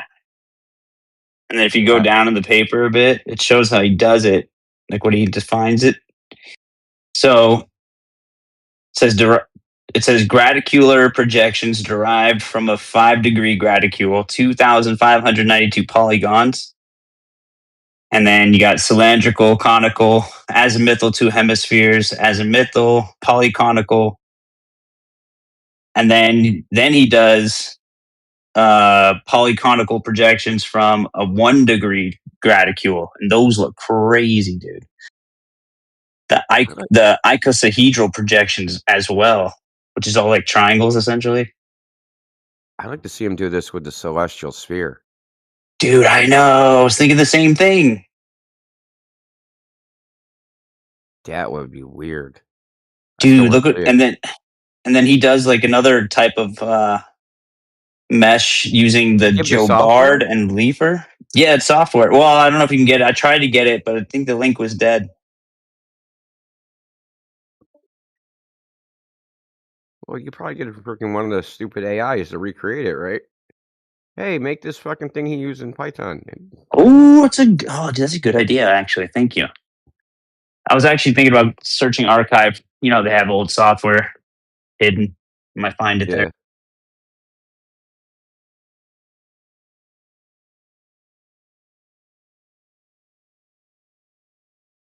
It pops up to you though. That I might have missed. That's interesting. Like, I want to know why he chose that number of polygons for those projections. Good question.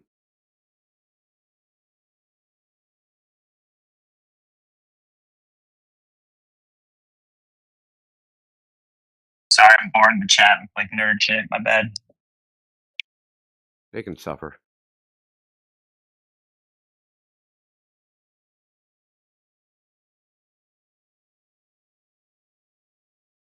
Azimuthal projection random weights added. What the fuck is that thing?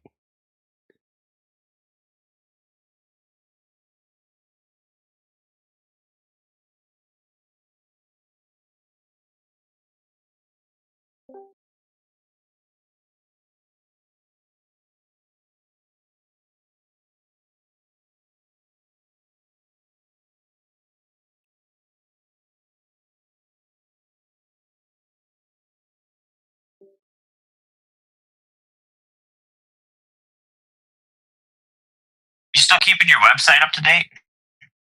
Which one? The wiki? The wiki, yeah. Oh, that's freaking toast, man. That's why. Yeah, I was actually going to ask if I you can can use get it. it. You can get it off of archive.org. It's still up on that. On the Wayback Machine. You can get it on the Wayback Machine, but like I thought I was backing up, but it wasn't backing up. It wasn't backing up like the database. It was backing up everything but the database. So the database is actually the structure of the website. So, you know, what says what on what pages or whatever. So I got all the assets, right? So I got all the links and the freaking images and all that stuff, but I'd have to completely recreate the website. I had to upgrade my web server that I was hosting it on. So to upgrade, I had to wipe out the OS. It was like I was using CentOS 7, which was like fucking almost 10 years old, and it had more security holes than what you could shake a stick at. So I had to wipe it out and upgrade to a new OS. So I'm like, okay, I'll just save this. And use the backup script, and that backup script didn't save the SQL database. So, not knowing this, because it saves as a zip file, as a tar file, so I just assumed it did what I thought it did. The size looked big enough, but it didn't do it.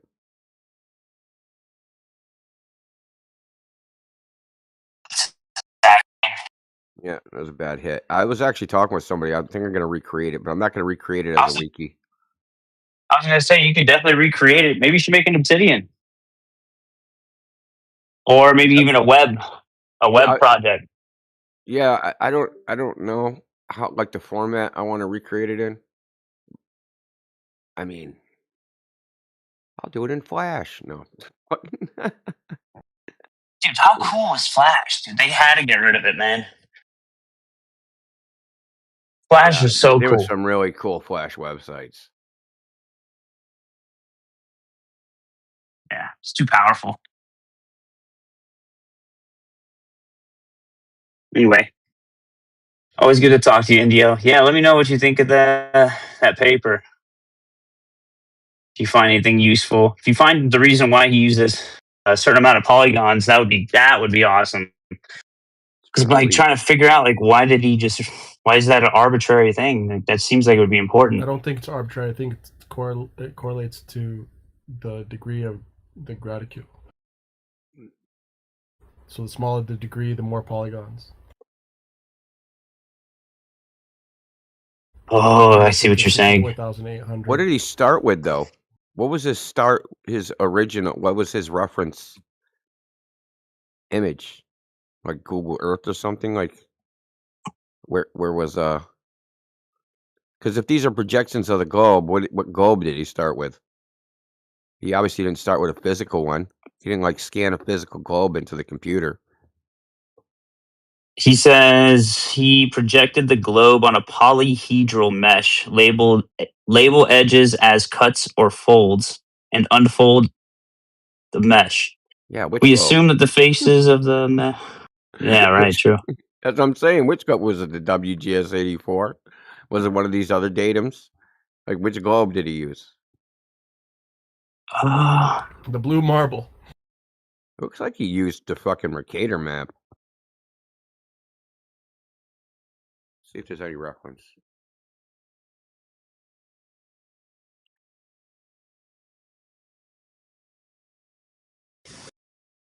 The globe is a useful model for the surface of the Earth. There you have it. The globe is a useful model for the surface of the Earth. And that's all it is, and that's all it ever will be. Exactly.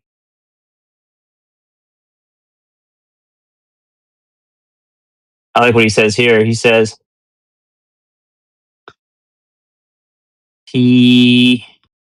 where was it? The geography of the Earth, or whatever image on a spherical surface has to be displayed, is mapped as a texture on the triangles. So, like, he uses triangles just like you would do in a video game, same kind of thing, and then create a mesh. But let me see here. He says he used 100-fold super sampling per pixel with a jittered grid, following by with a Mitchell filter. Okay, so that's just fancy talk for how we related it to pixels. The simplest way to define a mesh is to use the graticule itself and to cut along parallels or meridians. The results can be used as an introduction to map projection, a weight for edges using the value of phi and I don't know what that value is of the midpoint of an edge can be defined as that. Okay, that formula. What the heck?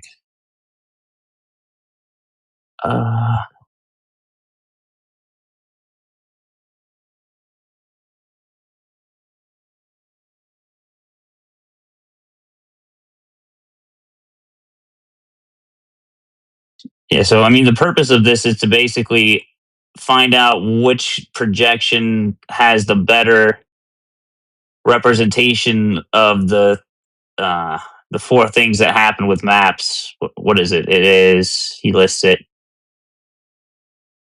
the distortions, either in area or the boundaries or the coastlines. Yeah, all the projections have distortions.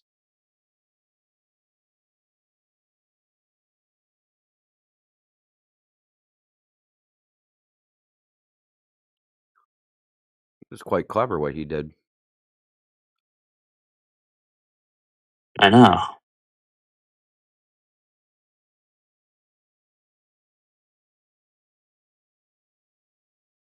See, I can't remember. I had another paper that linked to this that actually showed there was like a graph that showed. Oh, dude, you know what? I'll find it. It's in EA somewhere. I know I posted it in there one time. But yeah, it shows a graph of like which projection covers which areas, but it shows the strengths and weaknesses of each one. We see.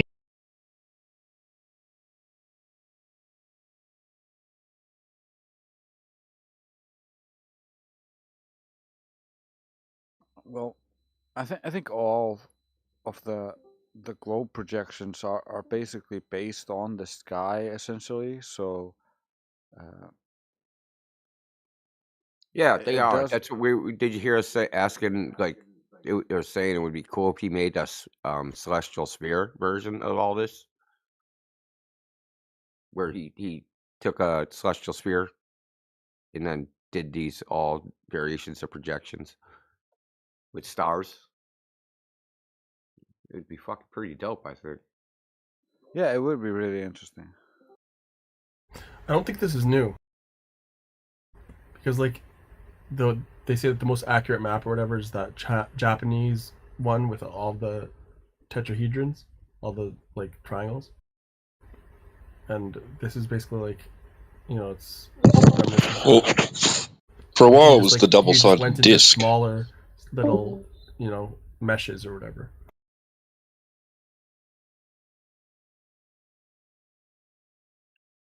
Yeah, the double-sided disc is probably, well, I wouldn't say, I don't like using the word most accurate because I don't know what the accurate one is. So the one closest to being a globe.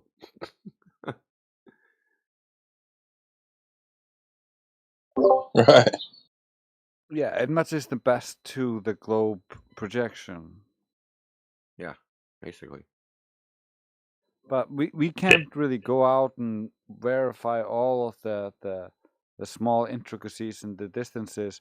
We don't know if they're skewing something with the flight paths and the systems that the people are using these days. So a lot of the pilots these days are just like going through the motions, using the things that they think works, using the flight corridors and and stuff like that. So I don't I don't think like we have enough data to actually establish what the world looks like from a like God's eye view. At least not the public. I agree to that extent. Yeah, it's just best guesses. I posted the graph there. It kind of does a comparison. It's like, what are the properties of each one, the extent that you can use it, and then suitable orientation or latitude. Notice how all of them have their strengths and weaknesses, but they're not all encompassing. Hey, look at that. Is that orthographic? Yeah, this is Orthographic. this is like the orthographic. Yeah. Yeah, look at the orthographic and look what it covers. It doesn't cover everything. Oh no. Is the globe not the all-encompassing But globe? it's No. But it's basically what's being outlined in that PDF you posted. But you can see it also with this. It's a really good example. Like they need a hodgepodge of different models to explain different things, and they call that hodgepodge the globe model. But some of these things are actually contradictory internally, and so you have to accept these internal contradictions to kind of accept the globe model as a whole. Like you can see that only north south is the only one with green in one of these.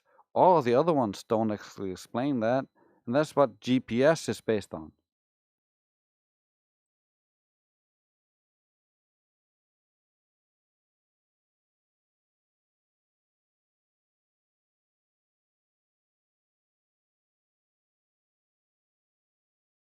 Yeah, and for those who are unfamiliar with the projection types, orthographic is the globe essentially.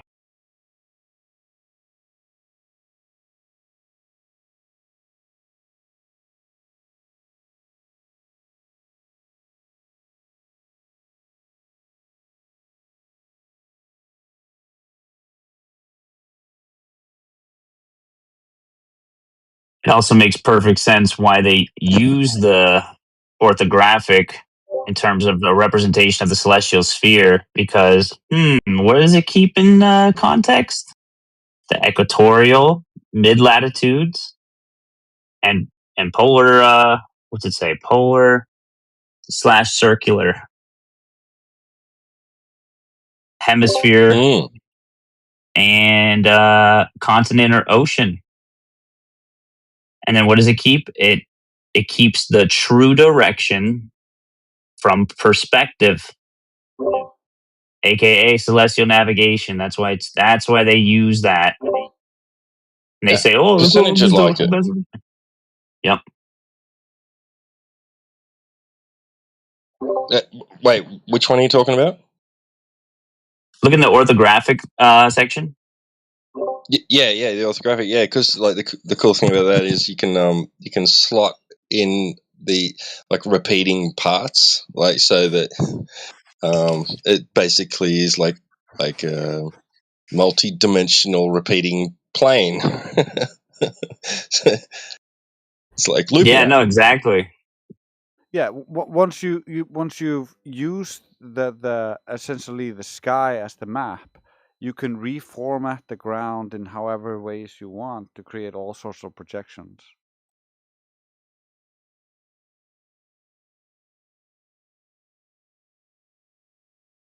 Right. But I'm just saying the orthographic in terms of like the celestial sphere, why they conflate the two. And they're like, "Oh, look, we navigate using, the celestial sphere." And that's, if you compare that to the orthographic projection of a globe, if we put it on a sphere on a sphere, look, it matches. But it's like, no. What about at the poles?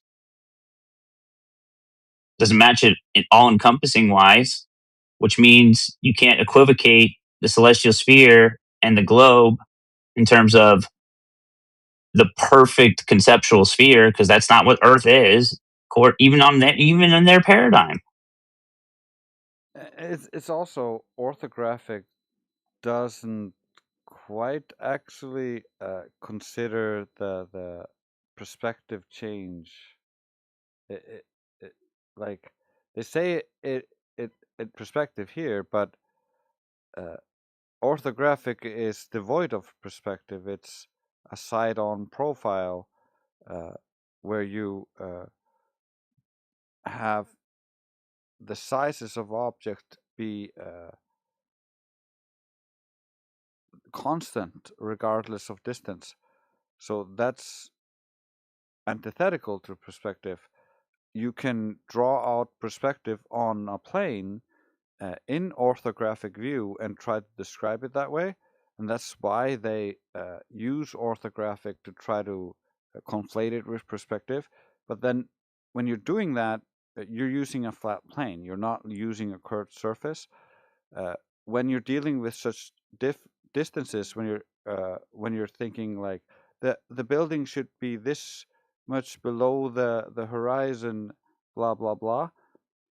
What you're dealing with is actually a very very very small very small angle, and so that light in that very small angle can deviate very slightly on its path to your eye, and that can appear like massive differences, like the bottom of the building is missing, therefore the earth is curved. No, well, it could just be slight variation in the path of the light as it reaches your eye, and that could cause things to appear to be obstructed bottom up, but they're not actually.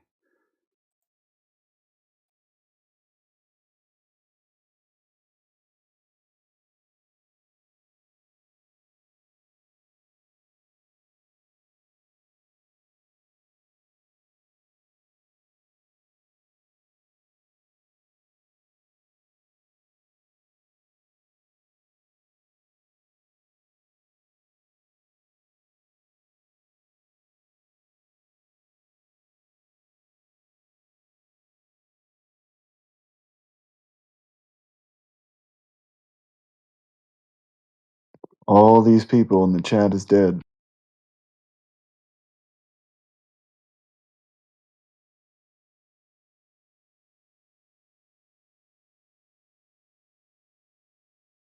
I don't know. It didn't sound dead to me.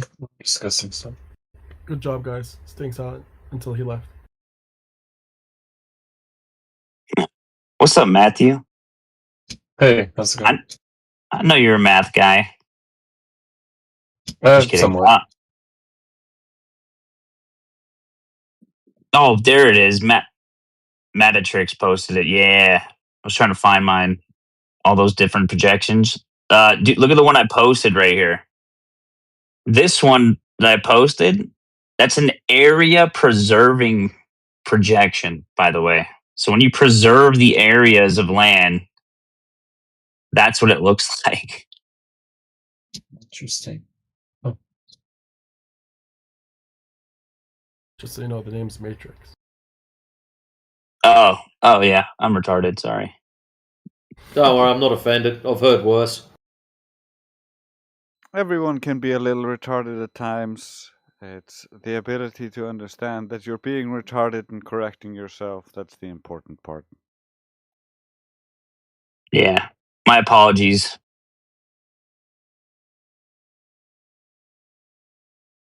Yeah, area Yeah, so this one preserving. preserves the area, but hardly anything else, right?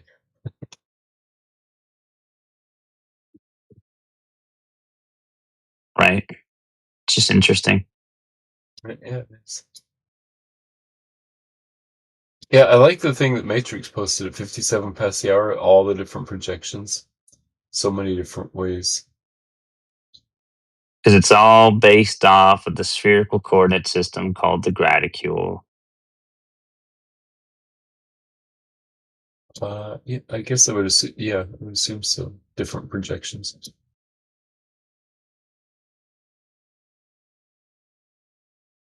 Which one's Earth? Matthew? Well, I would say none of them are exact. Including the orthographic projection, right? Right. Including the WGS 84, right? Well, that's not a map. That's more of a model, right?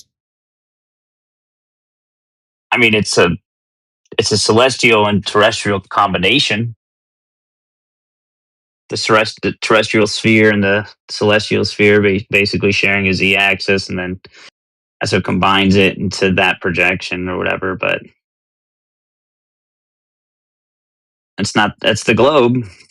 WGS 84 was a three-dimensional model of the surface instead of a flat map. Like you wouldn't print out the WGS 84, right? Yeah. Right. Sorry, go ahead, Jason. Drace. Yeah, no, it's a datum. It you don't print that out like a map. You can use it to construct a map.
So, Matthew, is your only proof still just, I believe it's a globe? Oh no, I don't have any proof. I just think that the evidence points towards the globe. I would say it's the best explanation, not a proof. Okay, so just for the audience, that's a professor of math telling you he doesn't have any proof for the globe. Right. I mean, I would also say I don't have any proof that water is H2O, but we have like evidence and you can do electrolysis and some chemistry stuff. But still, I wouldn't call that Prove proof. it, I would bro. say prove what? Prove it.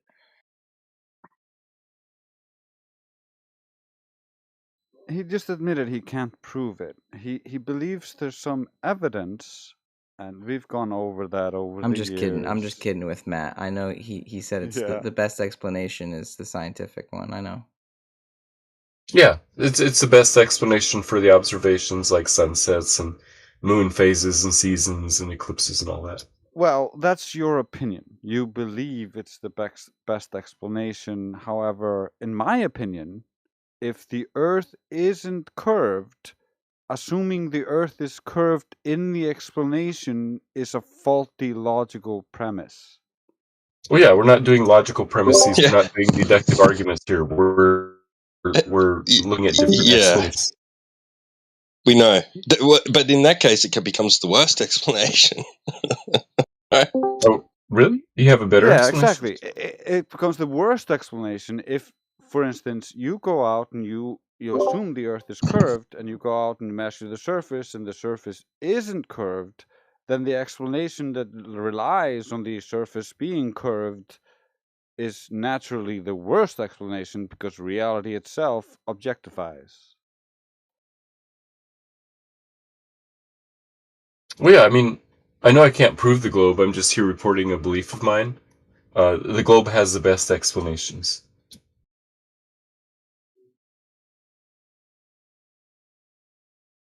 Yeah, and a crack addict thinks crack is a great idea. I would suspect most crack addicts know that it's not a good idea, but that's a separate topic. It really doesn't have the best explanations. Like, not when it comes to the geometry of the surface. And like Drace said, what you're saying is subjective. It's subjective opinion about if it's better than something else that explains the sky. Yeah, no, I admit that it's a objective. subjective thing. When you're looking at different explanations, those are subjective things based on criteria like does it work, is it simple, those kind of things.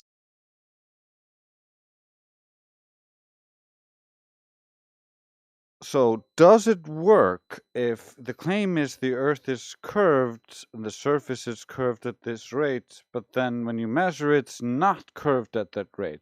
To me, that feels like it doesn't work.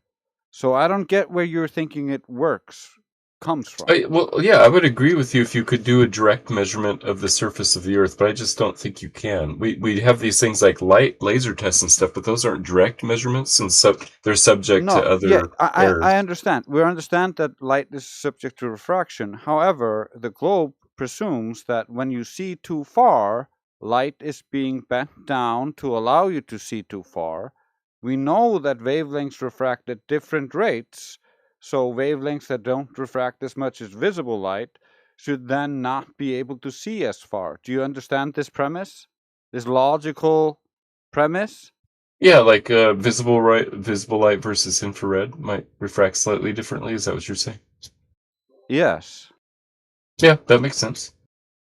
Okay, so when we look in infrared light, do we see further or less far than visible light?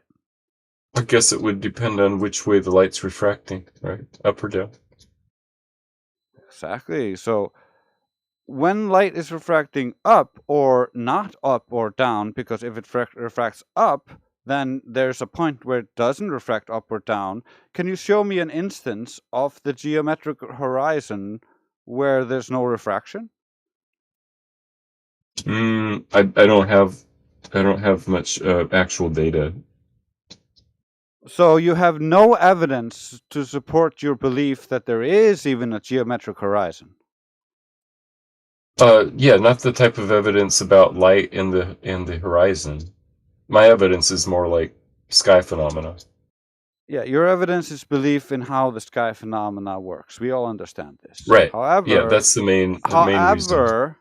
I look at how light works in reality, in the air. I look at infrared versus visible, and I see further in infrared than visible. So, why is that? Yeah, I don't know. It's a good question. Yeah, that's the opposite of what would be required if refraction were allowing me to see further around the globe. That's the opposite of what I would expect to see. However, if refraction is limiting how far you see, that is exactly what I would expect to see, because infrared refracts less, so it would cause less of the rays to hit the ground before they reach the optic, and so it would cause less bottom-up disappearance. And so the simple fact that all long-range world record photographs are in infrared simply proves that the Earth is not a globe.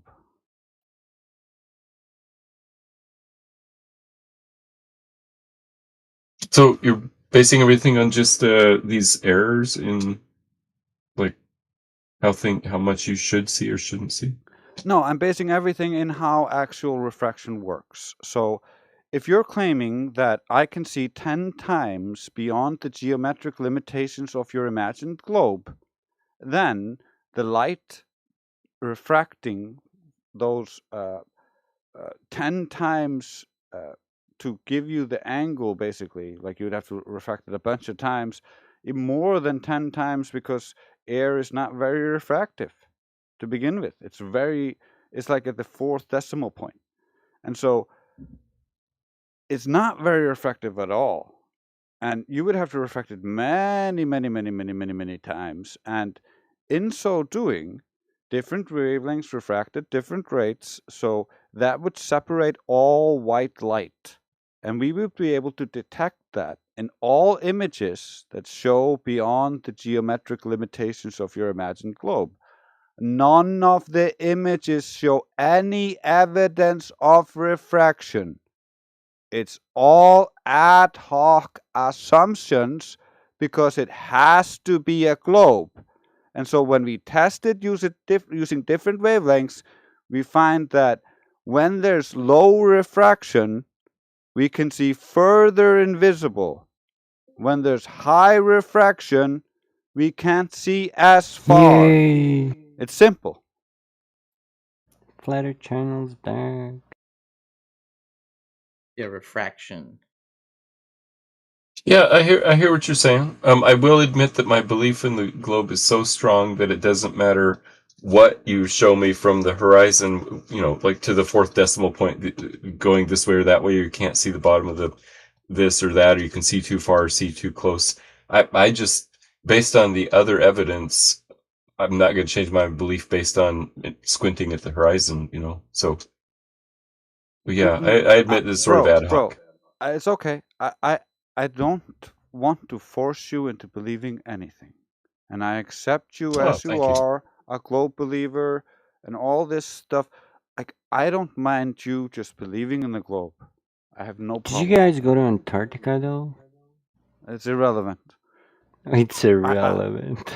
Yeah, it's Antarctica, irrelevant. man, the final solution. Remember that? Relax. I know. Yeah, that turned you into such trolls. I knew you were all trolls. Okay. I'm trying to have a 24-hour conversation with a sun, nice honest. glober, Matthew, who's actually a math professor and is actually more reasonable than the majority of the globers who come in here. He's actually, like, I understand, like, the not willing to just abandon the thing you were raised in. Like, it feels comfortable. That's how you see the world. and I understand that. I don't fault you for not letting go of that, because you work in the education industry. It's a thing that you kind of need to uphold. Otherwise, you will kind of get ostracized in your academic circles. Like the education system is not kind to people who go outside the mainstream. I applaud you for actually trying to listen to us and showing reasonableness and What is the mainstream? it's what most people believe. It's what you're taught basically in schools as the consensus. So it's not the smart thing. It's just what works to a degree, and that most people believe. I don't know. You'd believe that common consensus was pretty smart, right? So I think that No. some of the mainstream Well- scientific ideas are correct, but I also disagree with some of the mainstream scientific ideas. For example, I think the mainstream scientific description of the surface of Earth as roughly spherical is correct, but the mainstream scientific description of life coming from a single ancestor through unguided evolution is just plainly false. So, I don't take Fact. everything that science says as truth. You just don't understand evolution. No, I understand evolution. The problem is that evolution has grown long in the tooth and has no description of where information comes from. It comes from the letters. It comes from the Sorry, letters go of the ahead. genetic code. Right, but genetic code encodes information. Where did the information come from? There's no The molecules reasonable explanation. themselves. No, you can't just have random processes create information out of nothing. Yes, you can. No, it's never happened and it never will. Well, It comes you from the mind. detect It happened similarities, once. and that's how Actually, you it draw happened many times, but the conclusions. best one survived, and that's why we're here. Yeah, it's if you analyze that, you're not gonna fucking get a data sheet of everything that comprises it and where it came from. You compare that to other data you've collected, and that's how it It's gives you called your answer. selection. It's very real. There was Yeah. It's been observed solution and space. studied. The solution space for DNA encoding for proteins and enzymes that actually work is so minusculely small that there has not been enough time to even create a single protein. So how is it that new proteins come into existence through unguided evolution? The answer is it can't. Well, what you're well, with quoting there, but information Why encoded in can't it, that? that's a Hold wild on, claim. guys. No Why less. can't that? Yeah, that's a wild claim. Can you back that up? Right. It's based on the mathematics of protein structures. Wait, he's got to back up his claims. You don't? That's a bit hypocritical. Sorry, Matthew. Go ahead, Matt. You Yeah, said it's sorry. a math. Yeah, It's go a ahead, Matthew. mathematical model on what? Mutation rates or what? On the structure of protein folding, like 1 and every 10 to the 17th will actually work. And so how are you going to get to that if you just every once in a while have a genetic mutation caused by random gamma rays Because you have hitting your other DNA? enzymes. There's not enough is the point. The mathematics don't work. Well, a little bit of enzyme goes a long way. Not enough. No, I don't. Wait, I think your wait, math why is don't we off. look at what is the best explanation? Go ahead, T-Dub. You're up. Yeah, Twonga.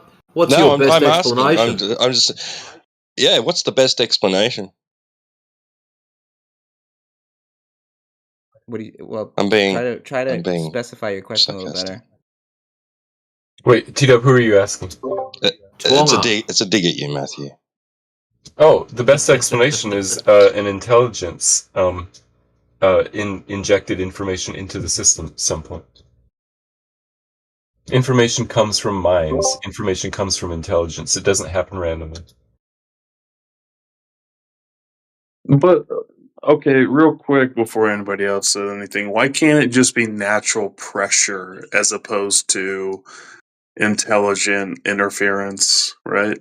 like Because of the numbers are too astronomically difficult for random chances to make that kind. The amount of information you random. need in order to make a No, single. no, It is no, no, random. no. I didn't say random chance. I said natural pressure because things evolve to their environment. They do once there has been a random mutation in the DNA. I'm saying the random mutation in DNA has turned out to be insufficient to be anywhere near making working proteins. It's not true. It is. Just look at the book I referenced at What's 23 past the hour. There's the math in that book. I'll take a look at it.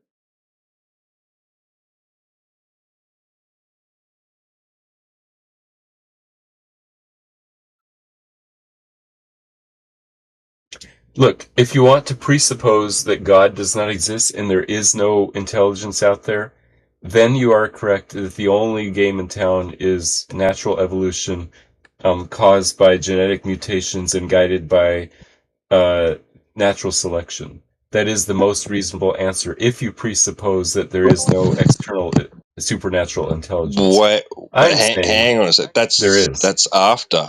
That's after the fact. Right. That's only dealing with what happens after the fact. Yeah, that's a great point.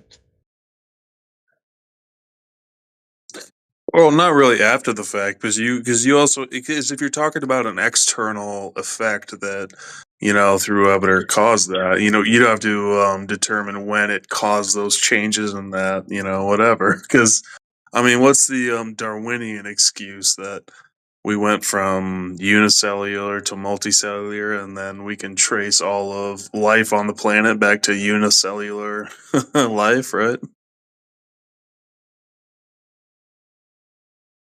But they can't though. And over time, and not through supernatural manipulation, things evolved to the point where we're talking on Discord right now about it. So Yeah, but how did the first cell develop? Yeah, exactly. So T-Dub is right that if you're going to have natural selection and well, no, evolution, I you think have to have life already. there's pretty plausible explanations for how the first unicellular life appeared on Earth. I'm not familiar with it off the top of my head, but I know I've read or listened. It's just a story. It's just someone's story. It's just someone's imagination. Well, but There's no what a lot of evidence to things are. suggest that how Bro, they nobody was propose it alive. happened. Nobody was alive when all You're this shit right. happened, bro. So Right. So it's just somebody's we have, imagination. man. There's no supporting data that goes with their explanation. It's just pure Well, there's a fantasy. lot of observable data that supports a lot of explanations. Even worse than that, Not the creation of the first living cell. No, there isn't. Yeah, even worse than that, scientists get have back been to you. trying to replicate this idea that you can create life from non-life for decades, and they're not getting anywhere closer because the complexity of a simple cell is too much. Of course, we're getting closer, dude. Just read into it. Trust me. Don't even take. Actually, Yeah, no, that's no, not what the don't take my experts word. So, actually if say. anybody's willing to listen to it, I'll just give so the first single-celled organism on Earth is believed to be the last universal common ancestor, ULCA, a primitive anaerobic and thermophilic prokaryote that lived about 3.5 to 4.2 billion years ago. Luca likely existed in harsh geochemically active environments such as deep-sea hydrothermal vents. It was a simple cell, possibly with RNA enclosed in a membrane, from which all modern life, bacteria, archaea, and eukaryotes descended. That seems like a pretty definitive answer. Yeah, no, that's there's pretty not much definitive open to with the word there's not possible. much Fair up the open to guts of it. interpretation when you read something like that. Hey, anyway. Oakland, go and read it again. Pretty definitive with the word possible in the middle of it. So it might be not possible also. Yeah, it's a story. It's kind of like if somebody told you that he comes from a Ooga Booga religion and Why is Tony Bobo muted? is the god that lives inside the organisms and causes disease. This is a story. Provide actual evidence to support the story. So look, I will admit that Twonger and Oakland are correct that this is the best explanation if you assume that there is nothing supernatural going on. If you make that presupposition that there cannot be any intelligence outside of the physical world, then lo and behold, here's life right here. In So other words, if you have, yes, Well, Matthew. I feel like they also took my possibly When you out of go, context when too. you go with just being a scientist, right? When you go with the science, no, it's more than it that. explains You're it. making a philosophical choice to exclude the possibility that something beyond the material exists. That's a philosophical I'm choice, not not a scientific well, choice. no, Yeah, it is. It is. even more than that. It is a scientific choice because I can be Christian and I can have faith on and I can also be a scientist. Whether I Right. believe in God or not has nothing to do with me being a scientist. I can put the scientist hat on, and then I can go home and I can take the scientist hat off. Okay. Yeah. But they overlap.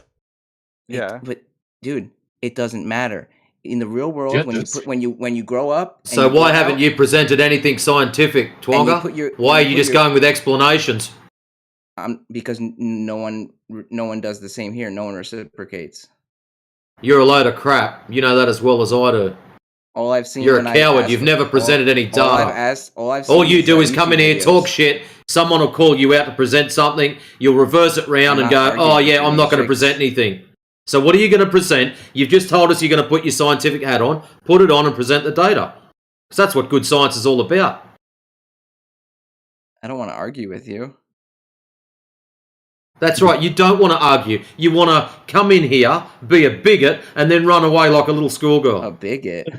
I was going to Fucking say, are bigot. you incapable of arguing with him, or you don't want to argue with him? I don't want to.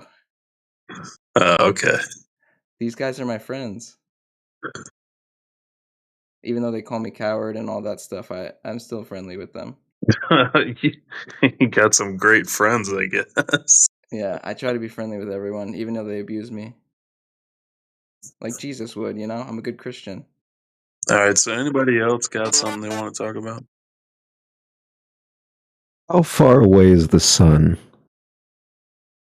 Can't be that far. Well, I think what's the common AU. thing? If the sun gets extinguished, it would take 8 minutes for Earth to notice. So the sun is 8 light minutes away, or something like that, right? Something like that. That's Yeah, the I'm not common. sure that Or 1 AU.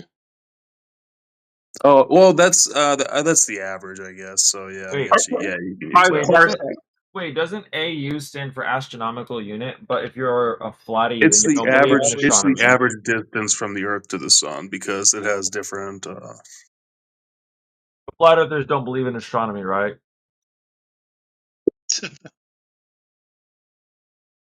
What do you mean by believe? No, dude, space is. What do you mean by Astro- exactly? Oh my god, he's got Astro me so naming, fucking bad, dude. star naming. Yeah, I believe in star naming. What do you mean by believe? Oh, did you guys see they found a piece of the firmament? Did anybody see that? Did you dig it up in your backyard? Wait, of the what? It's like a bright blue thing.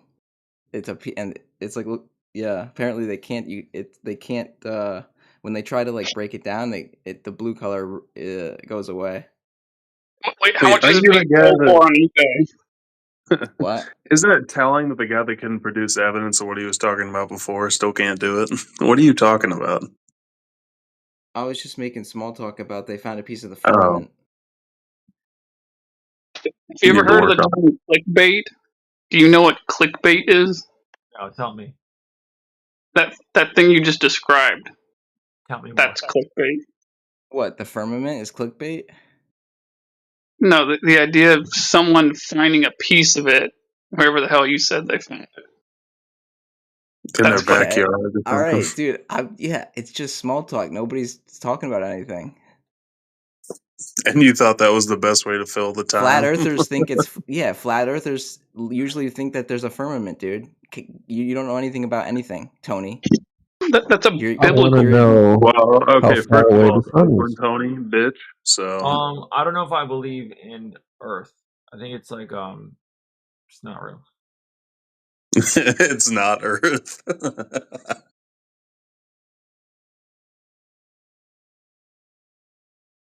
I was on a winning streak, and now I've lost like 2 or 3 games in a row, and I'm kind of ticked off.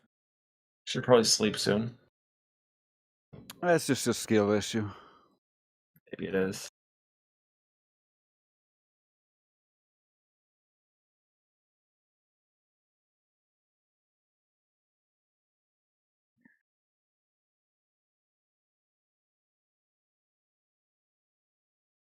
I mean, I've been to space in the sense that like Earth is flying throughout space, and I'm on Earth, so I guess. How do you know that Earth is in this imagined outer space? Dude, that's so fucking deep. Exactly. Prove to me that the Earth is a natural dirt space ball. Earth is it's not a made of spaceship. dirt. A I natural not subscribe spaceship. to this.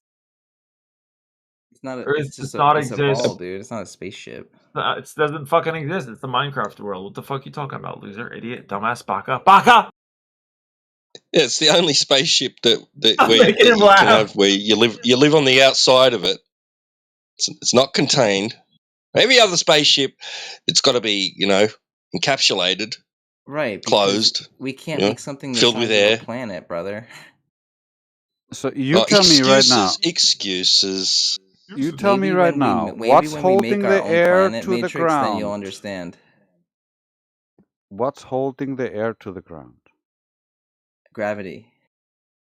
Oh, so if I take a vacuum chamber here at the ground level where gravity is the strongest, will gravity prevent the gas I release at the bottom of the vacuum chamber from expanding up and filling the chamber? No. Oh, so the second law of thermodynamics supersedes gravity at its strongest, and you just got debunked. I just wanted to give you that, man. That was cool. Yeah, I don't give a shit. Guys, let's not be mean to our fellow brothers in Christ. Yeah, me not caring has nothing in relevance to our brothers in Christ. Oh, sorry, Trans, you missed out. There's a difference between his scientific hat and his religious hat.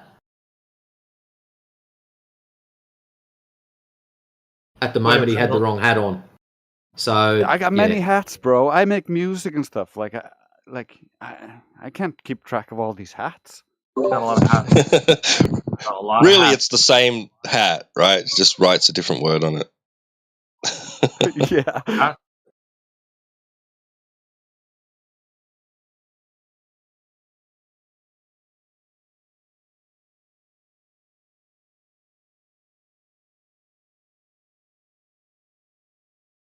So, do you guys have any evidence that the Earth is a globe?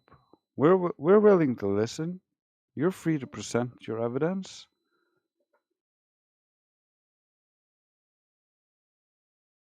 Who's the bird? Who has the burden here? The globe, obviously, because Why? you experience, just like me, the Earth being flat and stationary. That is our objective experience. They tell you, beyond the locally flat tangent plane that you live on, that appears stationary because of Einstein's special relativity, it only appears to be stationary, but you're actually rotating. It only appears to be flat, but it curves at the horizon. Oh, you see too far. Well, it just appears to be flat and measures to be flat because the light is refracting. We never actually tested that, and when you test that and you find out they're lying, well, then you must be a crazy liar. I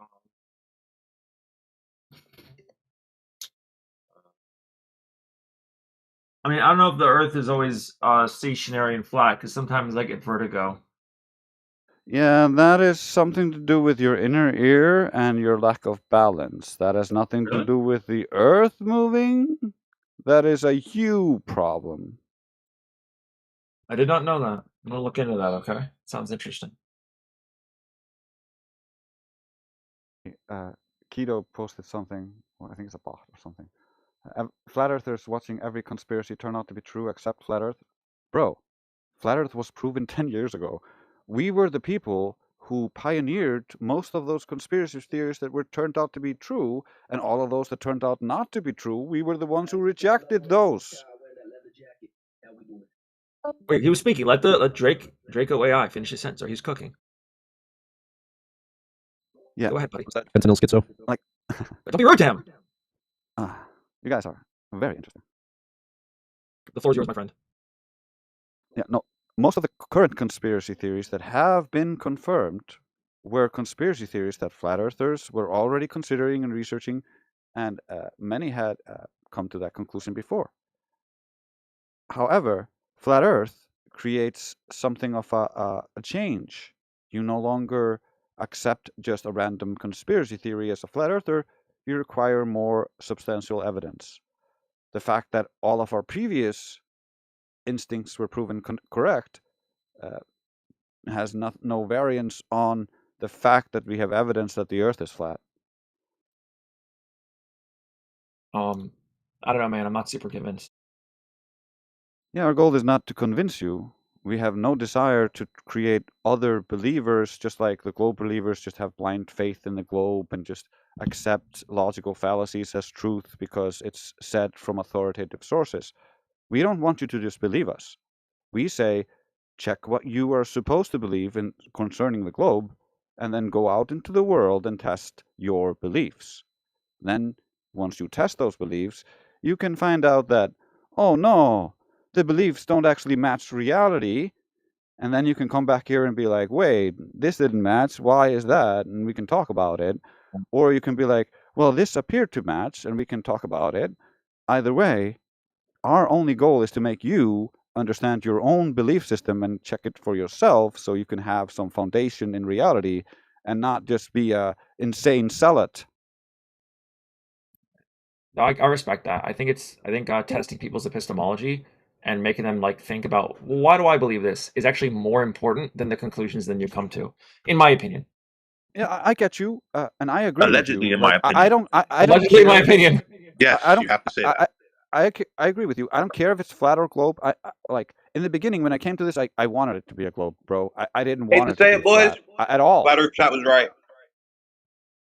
Yeah, I didn't want it to be a globe. Like I wanted it to be, like, oh, sorry, I didn't want it to be flat. I wanted it to be a globe because that's what I was raised in. That's everything I knew, and I loved space and sci-fi and alien stuff, and I researched all of that stuff, and I was into all these conspiracies just because I liked exploring the alternatives, not because I believed all of them, but like there were some interesting tidbits, like the Nazis developed flying saucer technology before they were taken over, supposedly, and there's documents and that support that. I don't believe even in those documents anymore. I just say that there is these documents and people can believe or not in those documents. I understand today that it's very easy to just believe something because something appears one way or you only have a limited view of the situation. I'm a flat earther today because I try to debunk the flat earthers seriously. I went through all of the experimentation, all of the supposed proof for the globe, and I understood the requirement the flat earthers had, or that it had to be verifiable, something empirically provable. Like you had to show measurements of the Earth curving, not just calculated based on assumptions about the Earth being curved. That's circular reasoning, and so I get you. When it comes to the, I want to pivot a little bit. When it comes to the flying saucer thing, I don't think those things are very aerodynamic.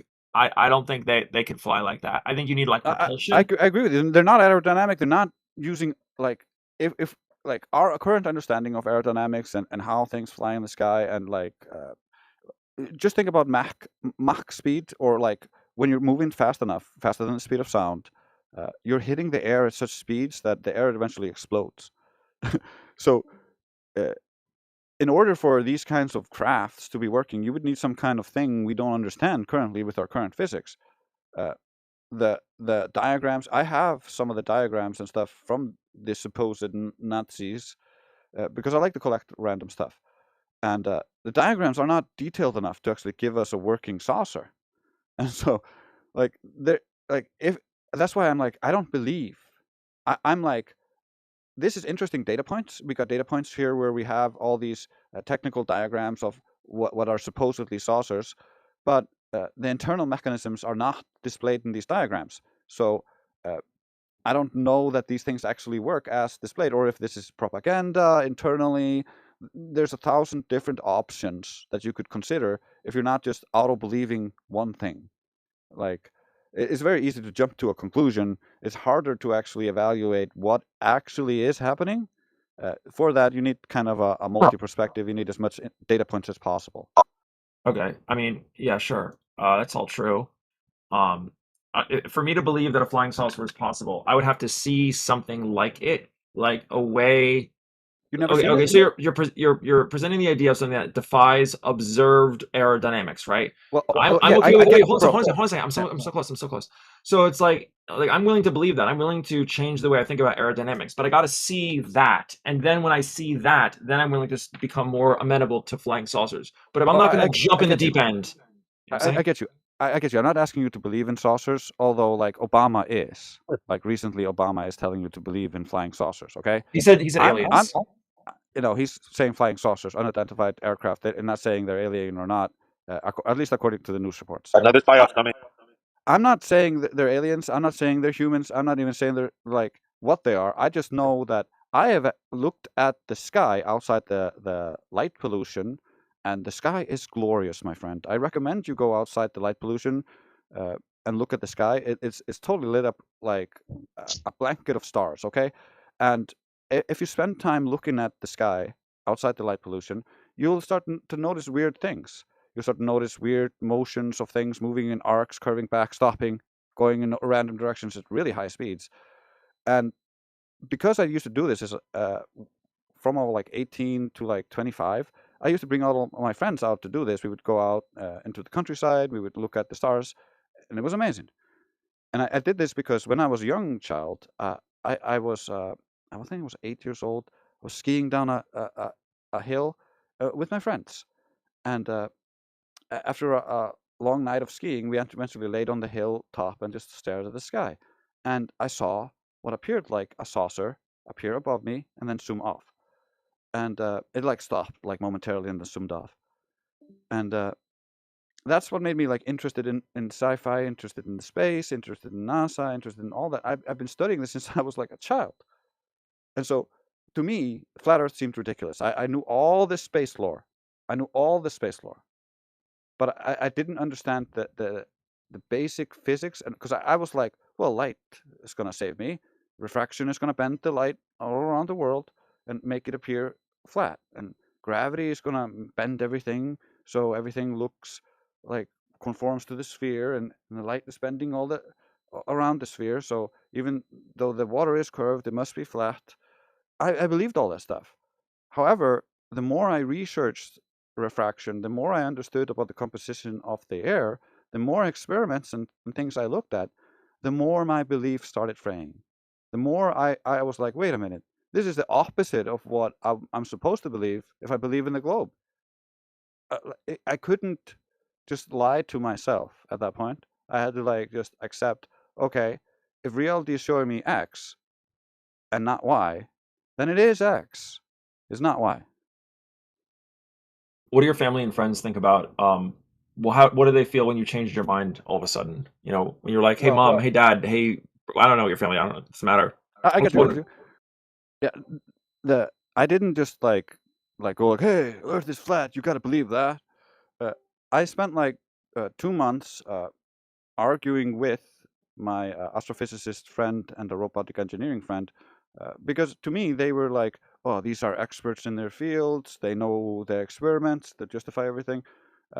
But the more I talked to them, the more they started arguing with each other, because one of them held a view that Einstein was correct and that was his belief, and the other one was like, well, I use Newton for everything and Newton is correct, so you're just No, Newton's not. No scientist thinks that. Like, yeah, well, he did.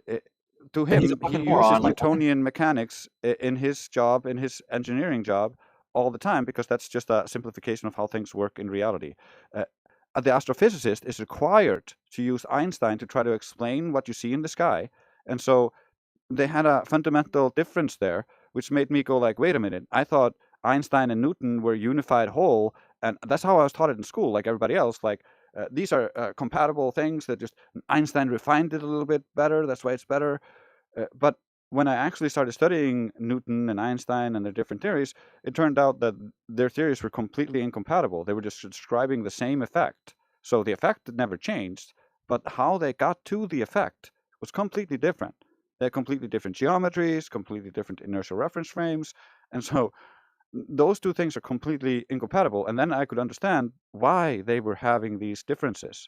It's because one had more specialized education within general relativity and Einsteinian mechanics, and the other one didn't. And so that's where the conflict was. But what I got out of it most was they didn't actually have any solid experimentation or proof for the Earth curve. It was all like inferences, logical fallacies, circular reasoning. And so through simple Socratic questioning, I didn't even believe in the flat Earth. Like I was a glober. I just wanted to present to the flat earthers the globe arguments the best I could. So I talked to my experts and acted as a flat earther, or like used their arguments to see what the responses would be. And they just both broke down, bro. They were like crazy. Like one of them was like, "I'm never talking to you again," and I'm like, "Bro, I still believe the Earth is a globe." I'm just like, "Can we get some evidence?" Right. I don't know.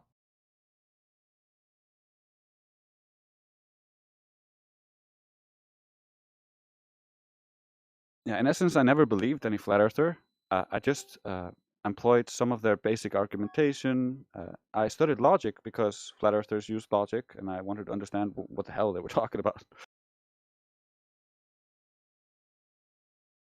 And you don't have to ever become a flat earther, but you can still use this topic as a way to sharpen yourself as an intellectual, as a debater, as just a full human being, because this is a very controversial topic. This is not a topic like, I think blue is better than red. This is a topic that strikes to people's cores because they have this self-image of them on the globe. They think they're on a globe, and there's this outer space and balls out there that they might be able to go to if technology advances. And so you're just implying that the Earth isn't a globe. It feels like an attack on their ego, and so people react very negatively. There's a lot of things that you could draw from learning, both like physics, psychology, and other aspects, just by listening to the conversation. You don't even have to believe anything.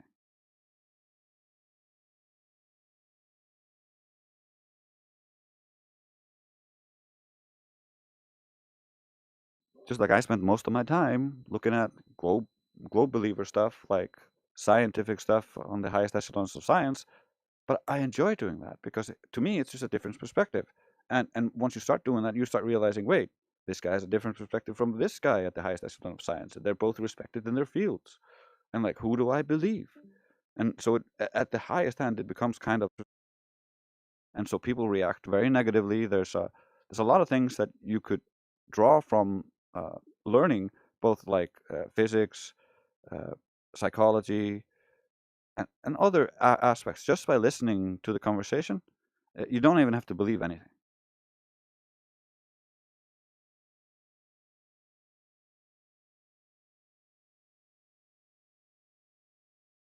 Just like I spent most of my time looking at globe believer stuff, like scientific stuff on the highest echelons of science, but I enjoy doing that because to me it's just a different perspective. And once you start doing that, you start realizing, wait, this guy has a different perspective from this guy at the highest echelon of science. They're both respected in their fields. And like, who do I believe? And so at the highest end, it becomes kind of a you choose who you believe system. And at the middle part and lower end, people are just like locked into, I believe the consensus, the NPC view. I'm like everybody else. I do what everybody else says. And if they say tomorrow that the Earth is a square, I believe the Earth is a square.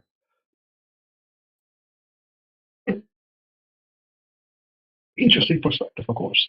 Many of our ancestors have navigated throughout the waters, especially throughout all of the Atlantic. But the thing is, it's a common concept in the early age of antiquity for human species, generally our cultures, many tribes around the world in that time frame, that demographic of the area of the peoples living in that day. But the thing is, in modern times, in modern context, that's something very nuanced. In perspective, of course. Many of our ancestors have navigated throughout the waters, especially throughout all of the Atlantic. But the thing is, it's a common concept in the early age of antiquity for human species, generally our cultures, many tribes around the world in that time frame, that demographic of the area of the peoples living in that day. But the thing is, in modern times, in modern context, that's something very nuanced, of course, with speculation and all that. And of course, the earth is not flat, obviously, but we learn and we garner that from our ancestors and how they Well, viewed it. not really.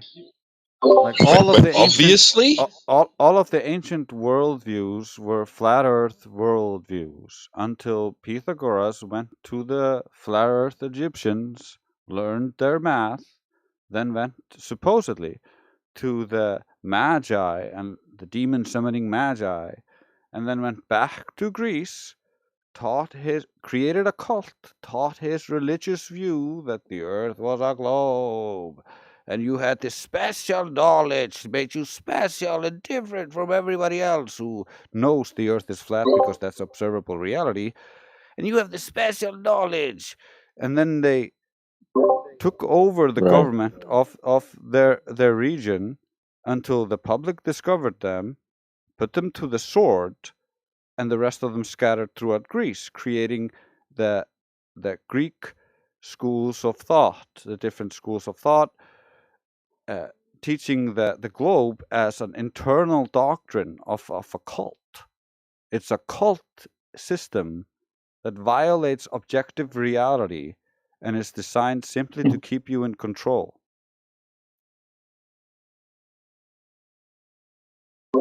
Yeah. Tell us how it, like, because you said the Earth is not flat, obviously, and then chuckled. I mean, how isn't it obvious?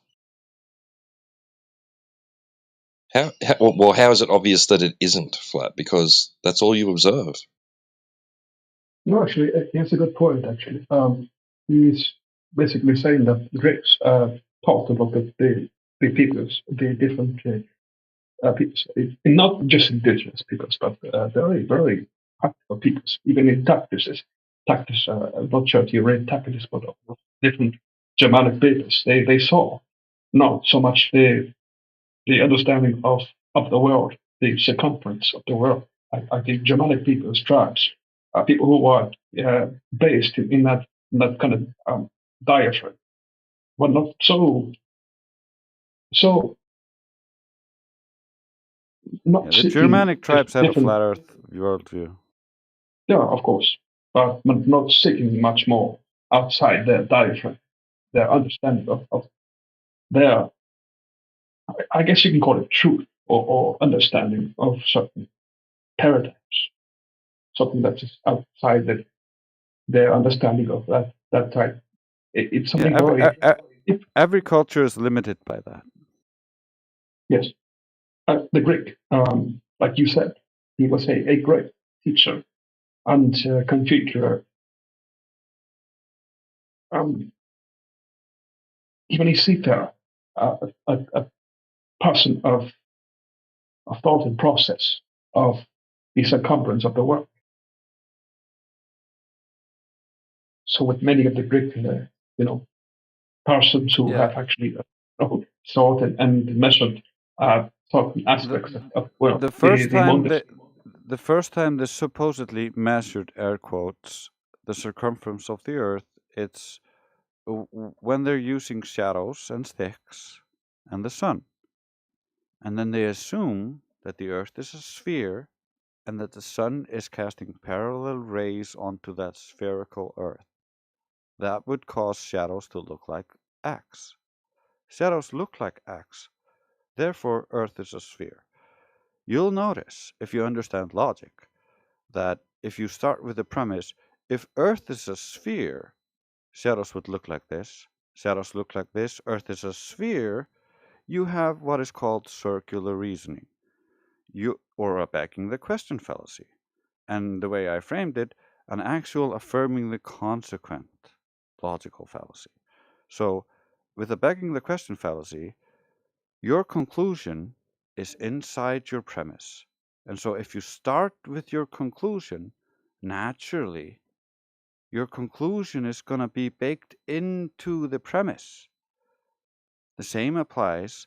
The Ming Dynasty did the same thing as Aristophanes with sticks and shadows. However, because of their ancient worldview that the earth was flat, they actually started by assuming earth is flat. Because of their ancient worldview that the earth was flat, they actually started by assuming earth is flat. Shadows look like this. If the earth were flat and the sun were a small local sun casting diverging rays like we see with crepuscular rays, therefore, we see the shadows like this in reality, Earth must be flat. This is circular reasoning affirming the consequent. It doesn't matter who's doing the logical fallacy or whose conclusion it appears to match. A logical fallacy is a logical fallacy. It doesn't bring you any closer to the truth. You need to actually verify the premises. Like if a part of your premise is the sun is this big, this far away, verify that. They never did that.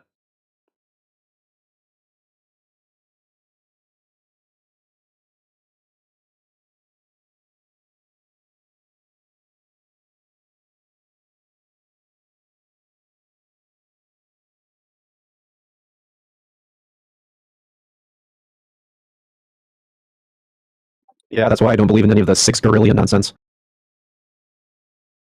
Interesting. Interesting. It's just more I'm wise not to. sure. I'm not sure if you study the Vedas or with other teachers or even The Vedas? astrological. Yeah. Oh, the Vedas. I've studied a little bit of the Vedas. They speak about the Earth being flat and in different tiers, and then there's a gigantic mountain in the middle, and then it's encircled by an egg shape. And many Hindus like to use the egg shape circling the flat Earth in the descriptions as evidence of the globe in that, but if you read it, it's clearly not.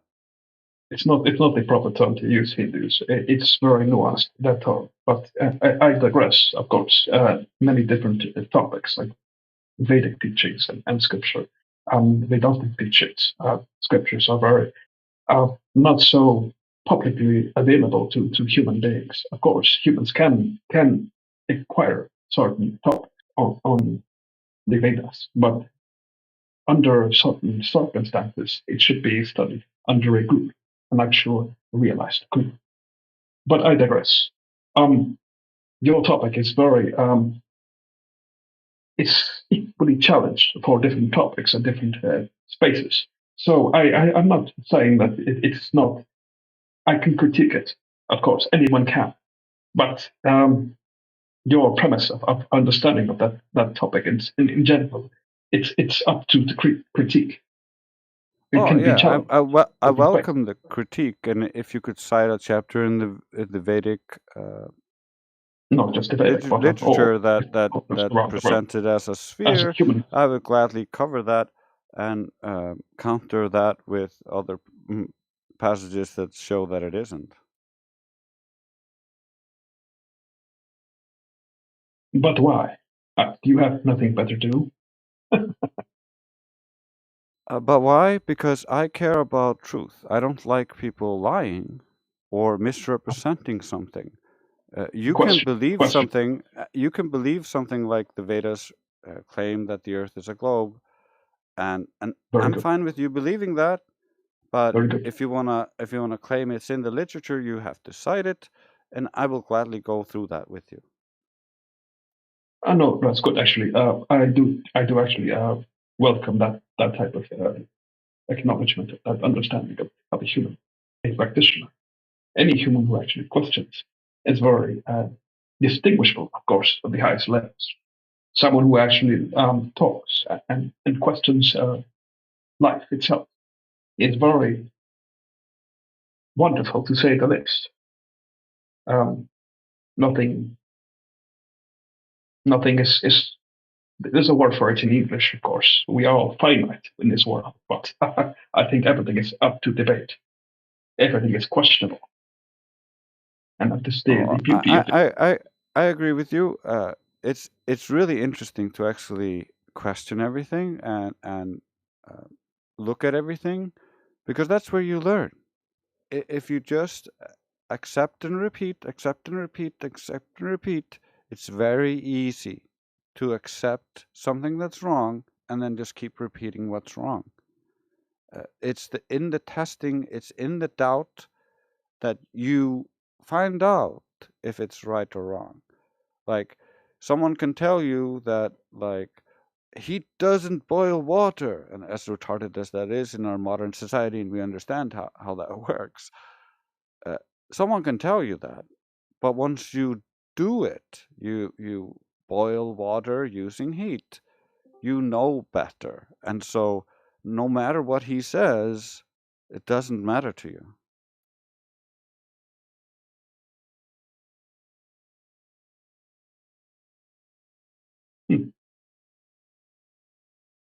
Very good.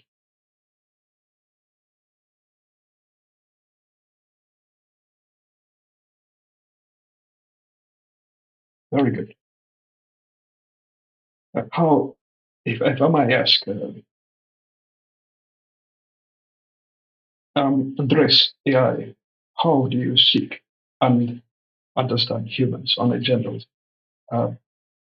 prognosis, especially with Abrahamic practitioners, peoples around the world, not just Abrahamic peoples, but from different aspects of life, indigenous peoples? How do you engage with them? How do you understand their beliefs, and how do you Well, connect? That's a very complex question. I appreciate it.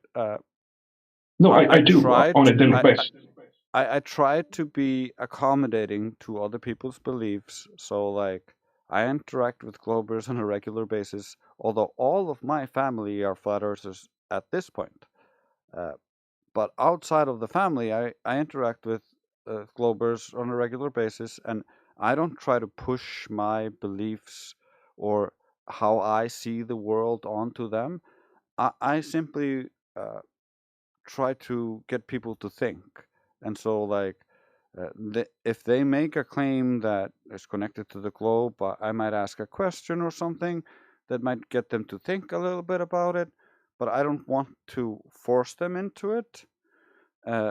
Here, I kind of allow myself to actually tell people what I actually think, and with no filter, whereas I try to filter myself more in reality versus online, because I don't want to alienate or stop people from being able to understand my perspective because of some preconceived ideas about what a flat earther is. But once they show understanding of basic scientific principles, the philosophy of science, and I can talk to them on a peer level, then I'll start, like, showing them a little bit that might break their preconceived ideas and cause a little bit of dissonance, and that dissonance is what we deal with a lot of times here, is because when you hear something that doesn't conform to your beliefs, it's No. easy to get upset, but and when you don't have rapport with that person, it's easy to lose them into a spiral, and that ends up in trolling. But when It's in actually person, very if you build a little rapport, they understand you, you understand them, and then you show them systematically how the globe doesn't work. I've never met a person who doesn't become a flat earther. wonderful. I think I might be a flat earther because I'm an animist at heart. So I am very in depth and very rooted in animistic beliefs, of course, with Mother Nature, of course. Not so much a flat earther, but just saying in general, I connect with the trees and the plants and the natures and in general of like who we are as just strict empiricism is enough to make you a flat earther, because they can't actually empirically prove any of the globe, and you experience the world as flat and stationary. So, as a strict empiricist, that's your observable reality, and until they present you actual evidence, you don't actually have to believe it. And that's a very neutral position. That's just what everybody experiences. Like, you're not making a claim about the true shape of the entire world, or how big it is, or anything like that. You're just saying, hey, here's reality. It doesn't match your model. Like, you have an excuse for why it doesn't match your model. We tested that excuse, and it fails under tests. So why would we believe you?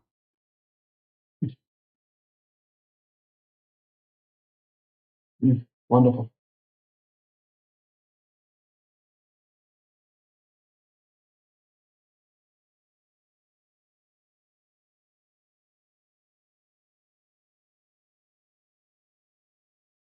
But to be fair, I think many of our ancestors, ancient ancestors, probably were very rooted in the earth, of course.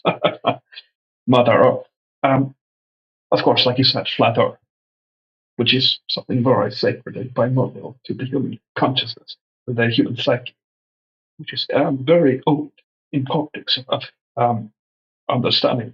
It predates human. Well, it's very Paleolithic, but I'm a linguist, so language is It's very something primal. Yeah, it's very primal. They actually did Indio will talk about this sometimes and show the research. They did a research on like toddlers who hadn't been introduced to the globe yet, and to see how's your perspective, how's your worldview before you're indoctrinated into the globe. Like, all of them were flat earthers because that's how they experienced the world, unless someone else had introduced the concept to them.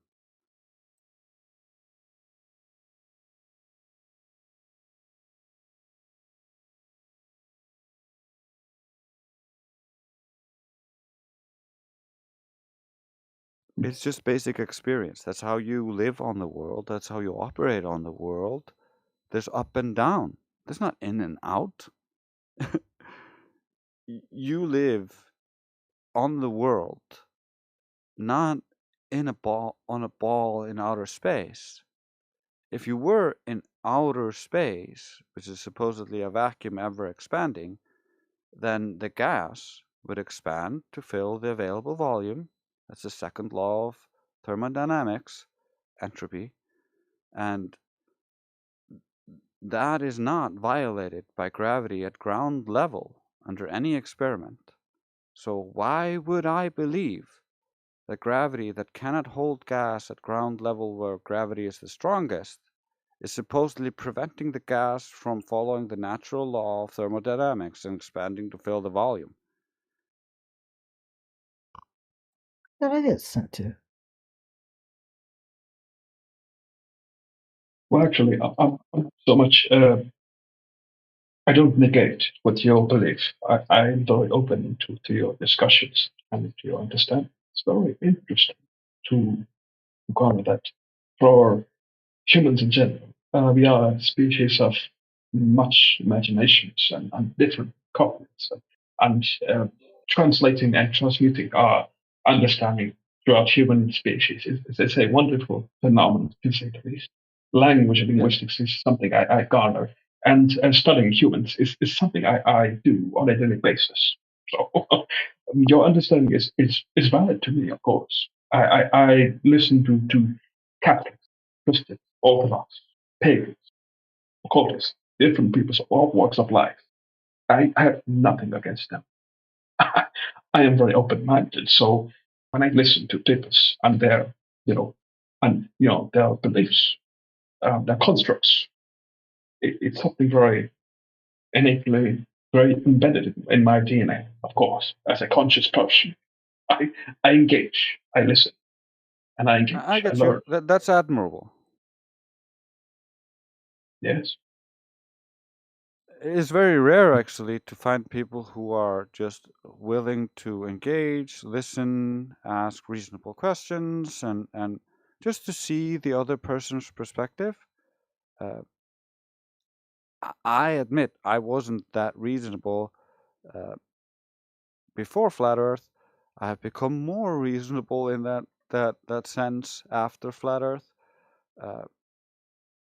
I did look at things everybody said, but I would quickly dismiss it, out of hand wave it away because of my prior beliefs. That's what the general majority of Globers do. They don't really like to listen to the other side. They would rather claim like, well, the trees and the wind goes around the tree, therefore the earth is a sphere. I literally had someone tell me this, and I was like, what do you mean? How does the wind going around the tree prove the earth is a sphere? And he just spazzed out, called me names.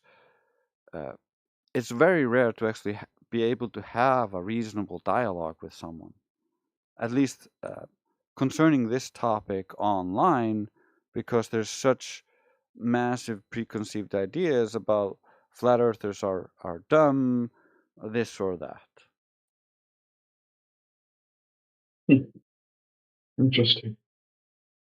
But I think it's always for some it's always available to find common ground and like understanding connections between that type of philosophy, that understanding human connection, whether you are a monist or a animistic type of person, you're embedded in the Mother Earth, of course, you're very naturally in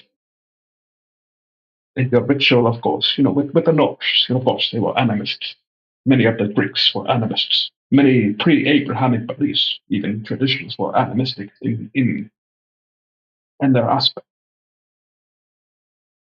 And this is something very rooted in the DNA of human consciousness, our people, our species. And I think we can find common ground once you understand those similarities in the human consciousness, the human psyche. It's very rooted. We are all rooted as humans. Yeah, I think I agree. we I can. agree with you. However, modern mainstream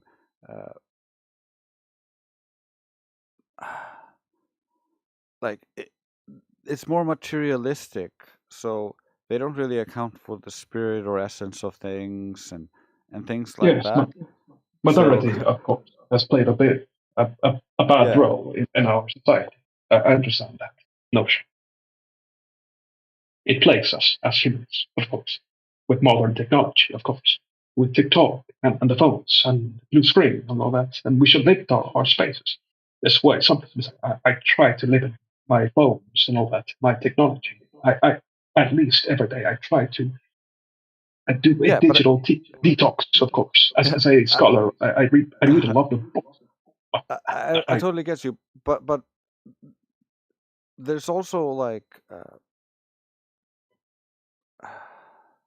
we're kind of like expanding into different directions, and there's certain part of humanity that is being like stifled by so-called mainstream thinking, like this materialistic worldview, this consumer cycling. Yeah, like they're stuck on this treadmill or like going in this circle. Uh, we're kind of like we understand that that's happening, and many people just go through the motions, and like we're kind of advocating for just like step off the treadmill. Just look around. Like, you don't have to actually just keep going. You can actually just check out where you are at.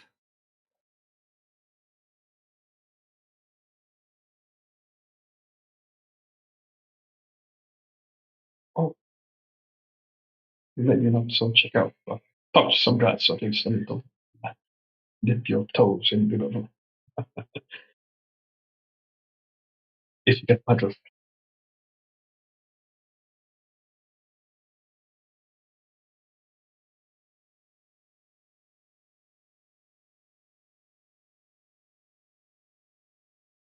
I think humans are very comfortable nowadays. Very comfortable in their homes, especially at work and daily life. They don't understand the extremities of life. Even we are preceptors. We are not predating our ancestors, so who are actually lived a very whole life, of course. They actually have to live. Take care of us, to kill and give us a better life. We modern humans, are very fortunate to have a better life. We are too comfortable in our homes. So talking about things on the internet and all that, so comfortable, warm in our beds, not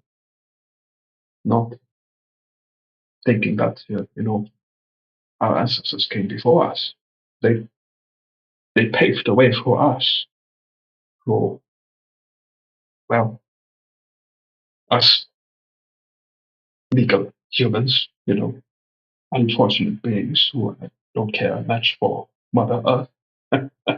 We try to, but we are so engrossed with modern technology. We don't understand what is good, what is bad anymore. That's just a concept, a human construct. Things like um, I don't know, things I've learned from reading pictures. They had taught me that humans are an interesting kind of species, to say the least. They don't understand themselves in their own spaces. That's why they create these constructs. This is a common phenomenon in the human psyche, even with psychoanalysis. Is a frequent bluster. Well, they're not happy with not understanding. Although I can't look at a deer and go, it's not contemplating its existence, or it is contemplating its existence. Like, I suspect it doesn't really contemplate its existence that much apart from its need to survive. Humans are concerned about that, and they don't like not understanding.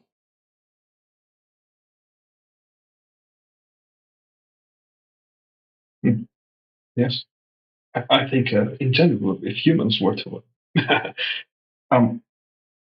talk with one another, of course, in different spaces, not just this space, but with Christians or Abrahamic practitioners, speakers on the diaspora of understanding, which I do on a daily basis. Of course, I engage with Christians of the Orthodox, Catholic faith, Protestants, and other denominations, which is very unorthodox and weird for me. Like, many of my friends are very kind of conciliated, especially many of my peers are always telling me, "Why do you engage with such persons?"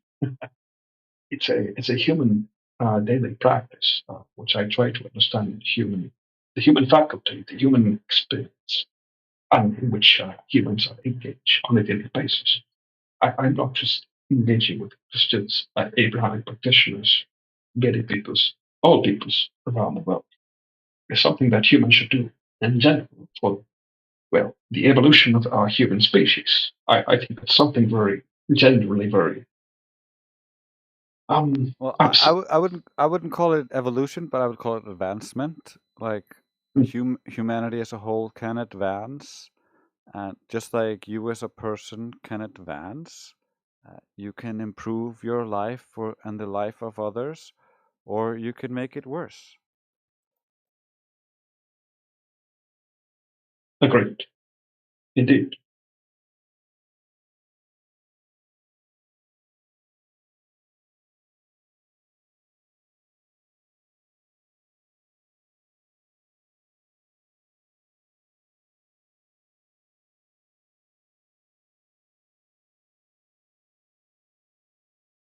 But I agree with you.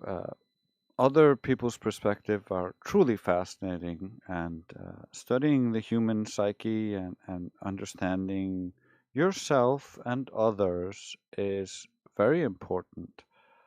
And it's kind of underrepresented, kind of like uh, education, I feel, is poorly structured because it puts more focus on you remembering dates, uh, geography, the names of people who did things, instead of learning functional things like the old trivium or quadrivium, where you used to learn rhetoric, logic, and and different aspects of how you communicate, so that you're better prepared for the world in communicating with other people. If you don't understand how you can be fooled by something that sounds true, sounds convincing, but it actually doesn't have any substance, then it's easy to convince you to do some foolish things because it sounds true, it feels true. But that's why logic is so important, and I keep advocating for that. And I do that so much because Flat Earth gave that to me. Uh, I would never have studied it to this depth without Flat Earth. Like, I went through my schooling, I learned supposedly what logic was, but most of that education was like, this guy said this, he believed this. This guy said that, he believed that. It wasn't a comprehensive education on rhetoric and logic, so that you had no exercise practice with actually using logic. And so once you get past that class, you kind of hop and skip, and you're learning a bunch of other stuff, and you just have to write the correct thing and get the grade and pass. However, because you didn't have that foundation in logic, you can't actually identify when there are logical errors within the things you are being indoctrinated with. And that's my issue with the current education system. If you just taught people how to think, not what to think, then You you would actually end up you with, do yeah, you have a very good basis on that, actually, of course, with many of the different early Greek philosophers, of course, even Chinese philosophers, the early British in general, and their understanding of the logic itself, distinguishing between what is very different in the human experience. That it's very, in this degree, of course, in the modern world, it's very hard to garner that understanding, which has been lost, and still is still a faculty that we humans still learn in universities, of course, and generally as a human being, we learn it not just from university, but as a human being, as yeah. you engage The thing is, it's employed within scientific disciplines. If you go into philosophy itself, you can learn more deeply about it.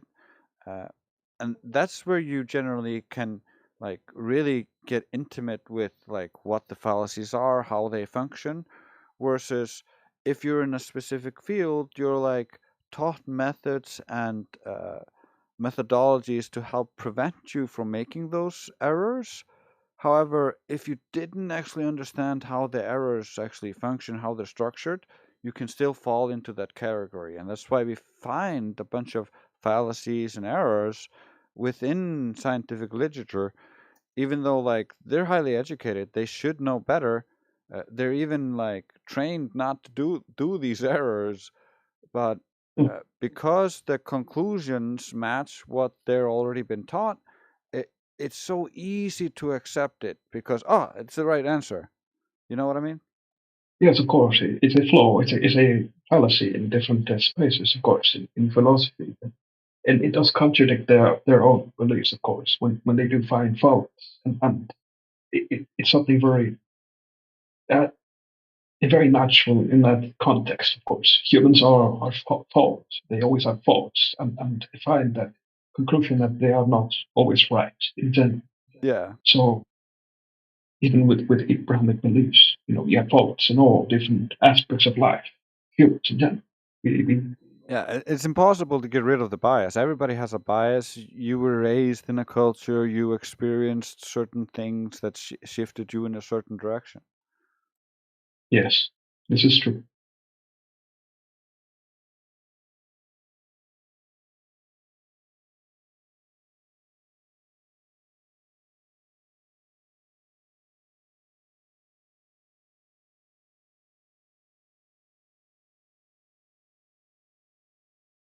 Yeah, but that's also why I love this place, because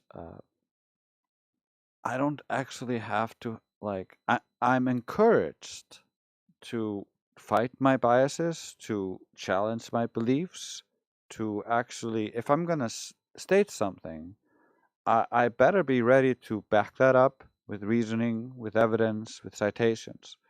And so, like, everything I talk about, I've already looked up like 10 times online. Like, I have screenshots and citations everywhere. That's wonderful. Very rare that you see that in different spaces, of course, with different Norse practitioners, of course. As a true way. People who believe in the Norse gods, and I see it. And yeah, they are very kind of, course, biased. Yeah, I found that limitation when I came to Flat Earth, because, like, before that, I loved watching and reading. I read scientific papers. I watched all sorts of scientific material. I loved watching everything. I'm kind of like, I don't go out much. I spent the last 10 years just researching things and taking care of my family. Like, I have so much enjoyment from just learning new things. So I just love studying things. Yeah, I love to learn. Yeah. You learning and believing are two different things. You can learn things you don't believe. But learning those things you don't believe, even if you don't believe them in the moment, once you learn more things, you're like, oh, wait, the thing I didn't believe earlier now makes a whole lot of sense because I learned all these other things. And so limiting yourself to just like, I believe this, so I'm only going to look at this, I don't look at anything else. That's just making sure you stay ignorant. You stay locked into that belief system and never allowing yourself to explore what actually could be.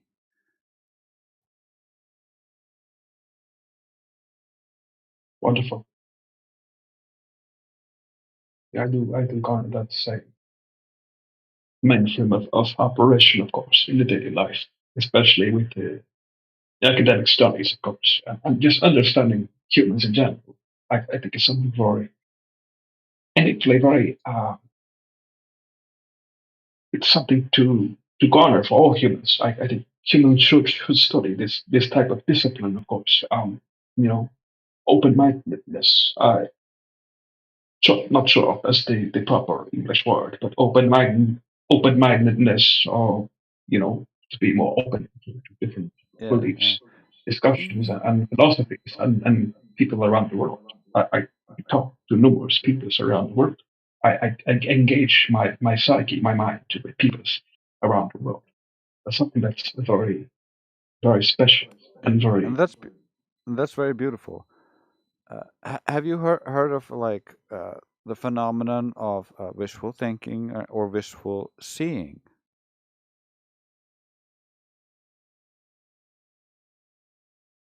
To some context, I think I have. Yeah, wishful seeing is essentially what a hypnotist uses when he's making you see something that isn't there. He's manipulating your belief to such a degree that it overrides your visual input. Because what you see is generally, normally, up to 50% edited by your belief system. So it edits out what you think you should see and not see. And That's one of the reasons why you can have a gorilla walk straight through a group of people throwing a ball between themselves, but nobody notices the gorilla because they're all so focused on the ball.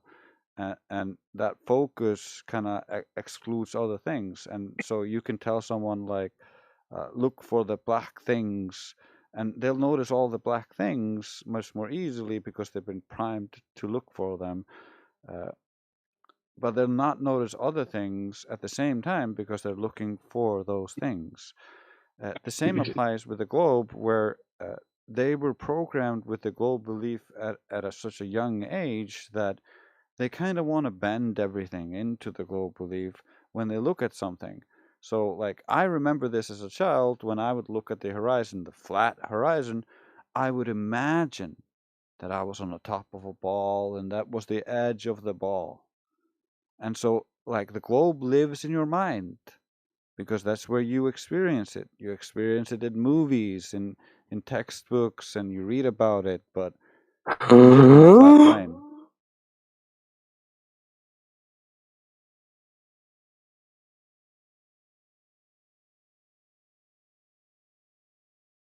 Why do that?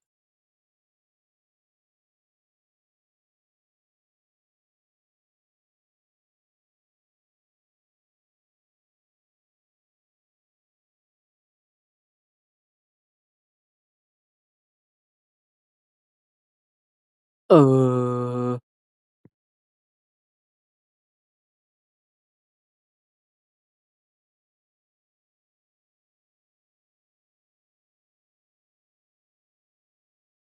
And Bjorn, if you want to talk to other people about the Earth being flat, I highly recommend it.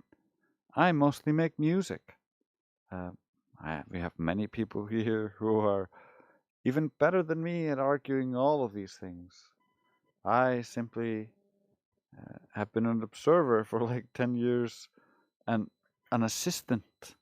Like, I collected evidence, looked into things, and confirmed everything people were saying because I didn't want to believe a single flat earther. Like, I didn't want to just fall into some cultist religious belief system. So, like, when they said this, I was like, oh, let's look at that. Google, search for that.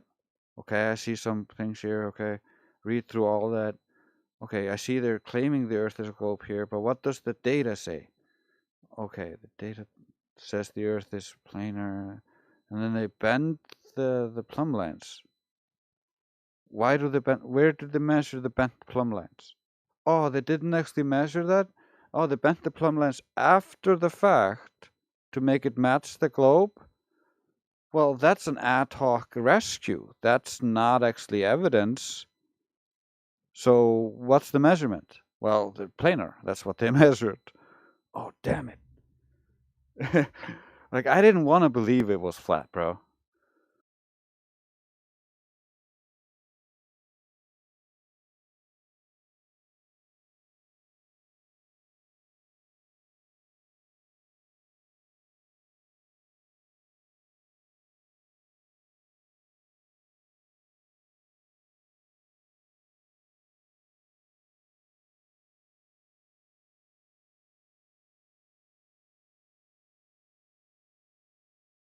That's weird, Bjorn, because you don't look muted on our side, so you don't have a red mic.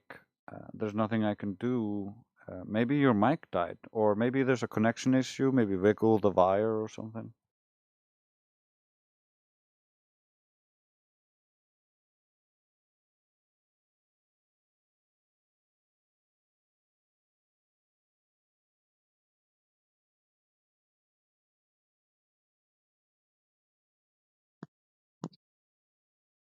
Hello? You lit up for a Hello? second. Yeah, it worked. It worked. Oh, sorry. Not sure, but I know all different servers. People are. I'm notorious for being muted up boards in different servers, Muslim servers and Christian servers. So it is something of a it really occurs for me. So on here, so I try to be least.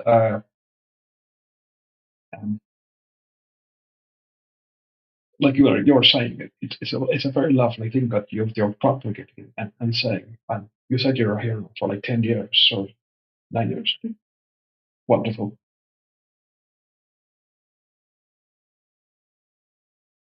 How did you find the community on here on politics? This particular server on Discord. I don't mean to pry, but no problem. Politics is an outpost that we created, or a member of our community created here. We have a home server. You can look at our bots at the top of the channel. We're broadcasting to YouTube, sometimes Rumble, and other platforms. And you can find in the description of those bots a link to our home server where we're originally from. We also go on English Hub and sometimes other servers, although we try to remain on our servers mostly. Most of us, there are people who go around, but originally ODD TV created a Discord server that ended up getting taken over, and most of the people moved over and created their own server, which was based on meritocracy. And that's the beginning of the server we come from, the 24/7 Flat Earth Discord and 2.0. And they built that up for a couple of years. I was just on YouTube commenting. I joined a couple of YouTube live streams with Beyond the Imaginary Curve and Antonio Superrats and Nathan Oakley. I don't know why I blanked out on his name for some reason.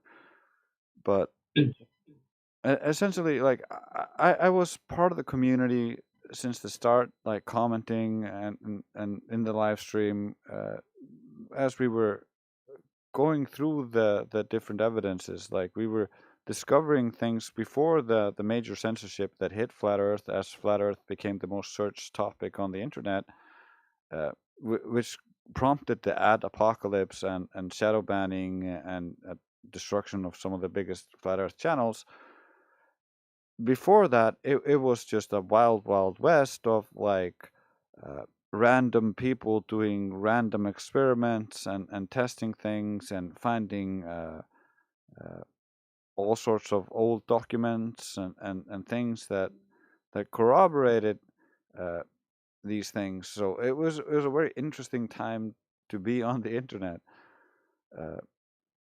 And then everything got kind of stifled, and I was watching on YouTube as the channel was growing, and the people on the channel were like, "Hey, come in, join us, come in, join the Discord."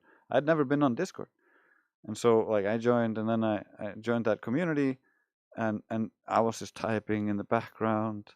And eventually, they turned me into higher and higher rank and forced me to moderate other people and stuff like that. And then eventually I was just a part of the group. And then that's my journey. Interesting, of course. You sound very Swedish or Finnish. Yeah, I'm Icelandic. Interesting. Wonderful.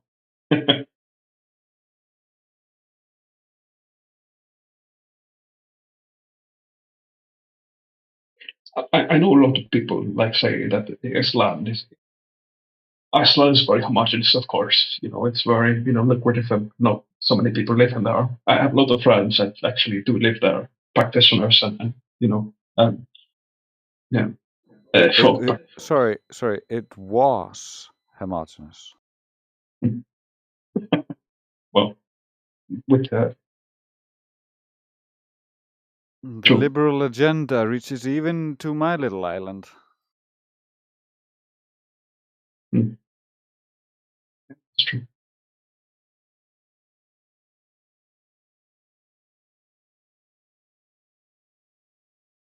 I have a lot of friends there, for practitioners, so that's in that kind of main frame. So I try to keep up, but it's hard, but it's a lovely space in general. You talk to people there. It used to be a very lovely country almost no crime.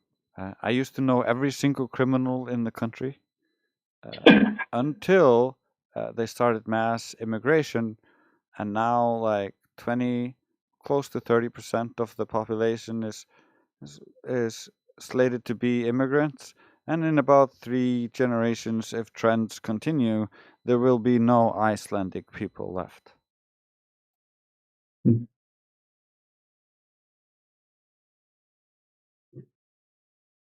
Interesting.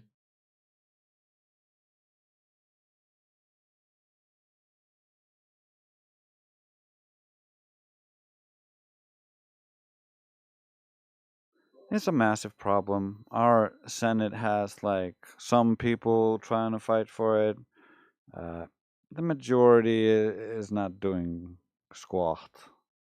Actually, it's interesting that you bring that up because I do propagate for Sami people, of course, with different peoples of Norway, Scandinavia, like many Sami, but they are different, losing their lands and all that, their traditions, their people who are being discarded with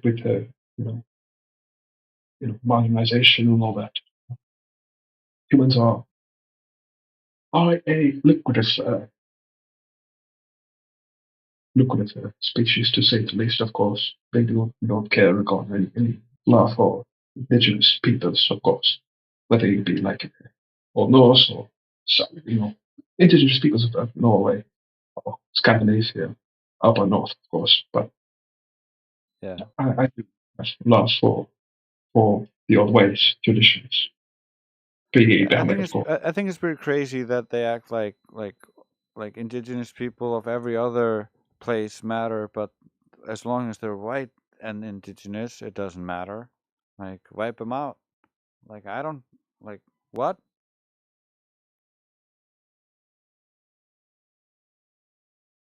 Yeah, I'm not for that.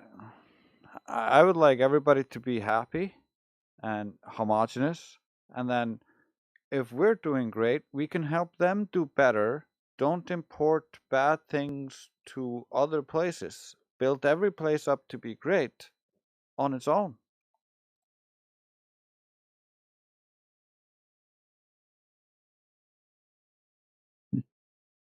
Yes, one of the things I love to do, of course, in venture, especially in Sami lands in Norway, Scandinavia, not just there, but Mongolia and the Tuvan lands, of course, in Greece, in Russia. I love traveling and traversing different spaces there with indigenous peoples. It's a wonderful thing when you engage and talk to people from different aspects of life, tribes and cultures, and enmeshing your different just enmeshing yourself with him it's a lovely experience in general, whether you're in that mainframe, that area of the world, or whether you travel to Mexico or South America or America in general. Yeah, race. Yeah, 100%, man. It like each people group's culture is distinct and interesting, and it's a wild experience to go through and understand how some people live that are not like you. It's so easy to understand uh, yourself and then assume that everybody else is like you. That's just not the case.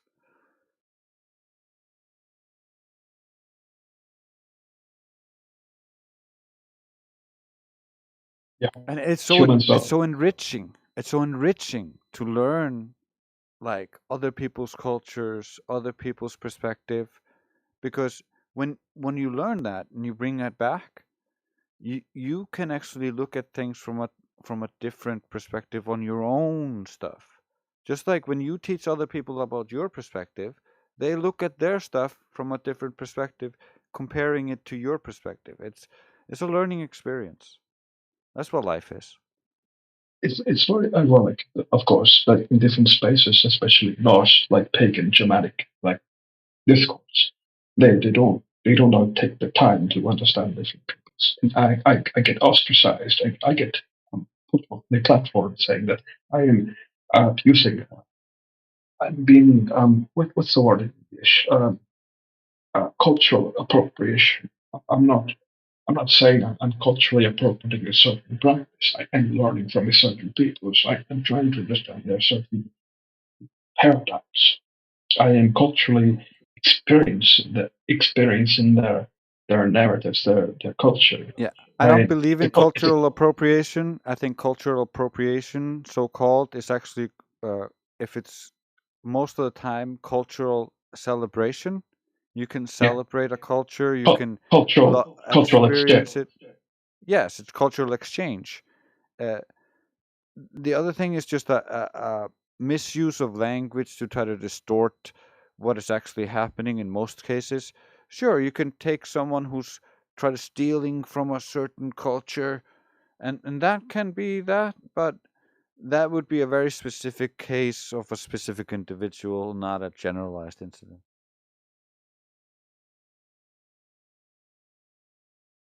Yeah.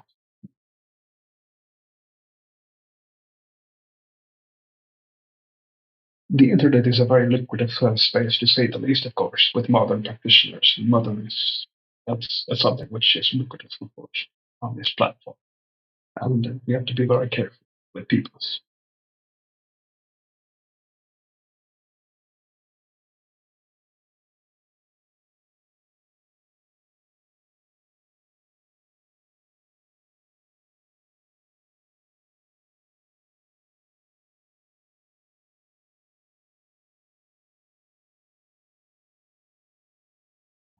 Yeah, imitation is a form of flattery. So if one culture imitates another, that's not cultural appropriation. That is appreciation of the other culture, so much so that it morphs the first culture. It's really hard to be like, oh, everything is a cultural appropriation. You're stealing my culture because you're doing the thing you're using braids. Well, Vikings used braids. So who did it first? What kind of stupid game is this where who did it first matters? What matters is that we both enjoy braids.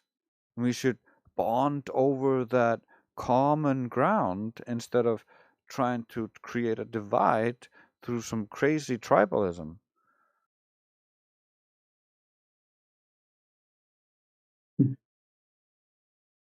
Interesting, of course. Especially with the Somatic peoples, which I engage with. I have a lot of backlash, of course, in that space, of course. With Dharmic peoples, people who speak Hindi, of course, Vedic, Sanskrit. It's not an easy place to talk to people. Not with English, of course. When you have to speak Hindi, with Punjabi, or other types of languages, it's something very hard for like a person who is coming from a different space and culture. It's and when Yeah, I'm here to talk to Indio. What's up, bro?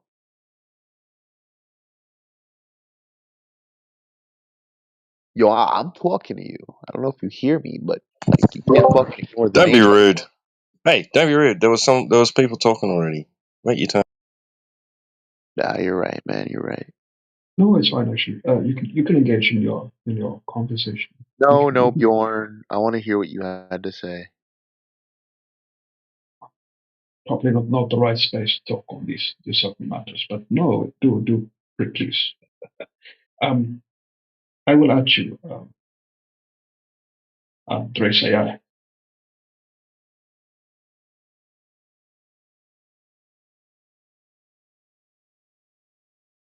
We will talk again soon.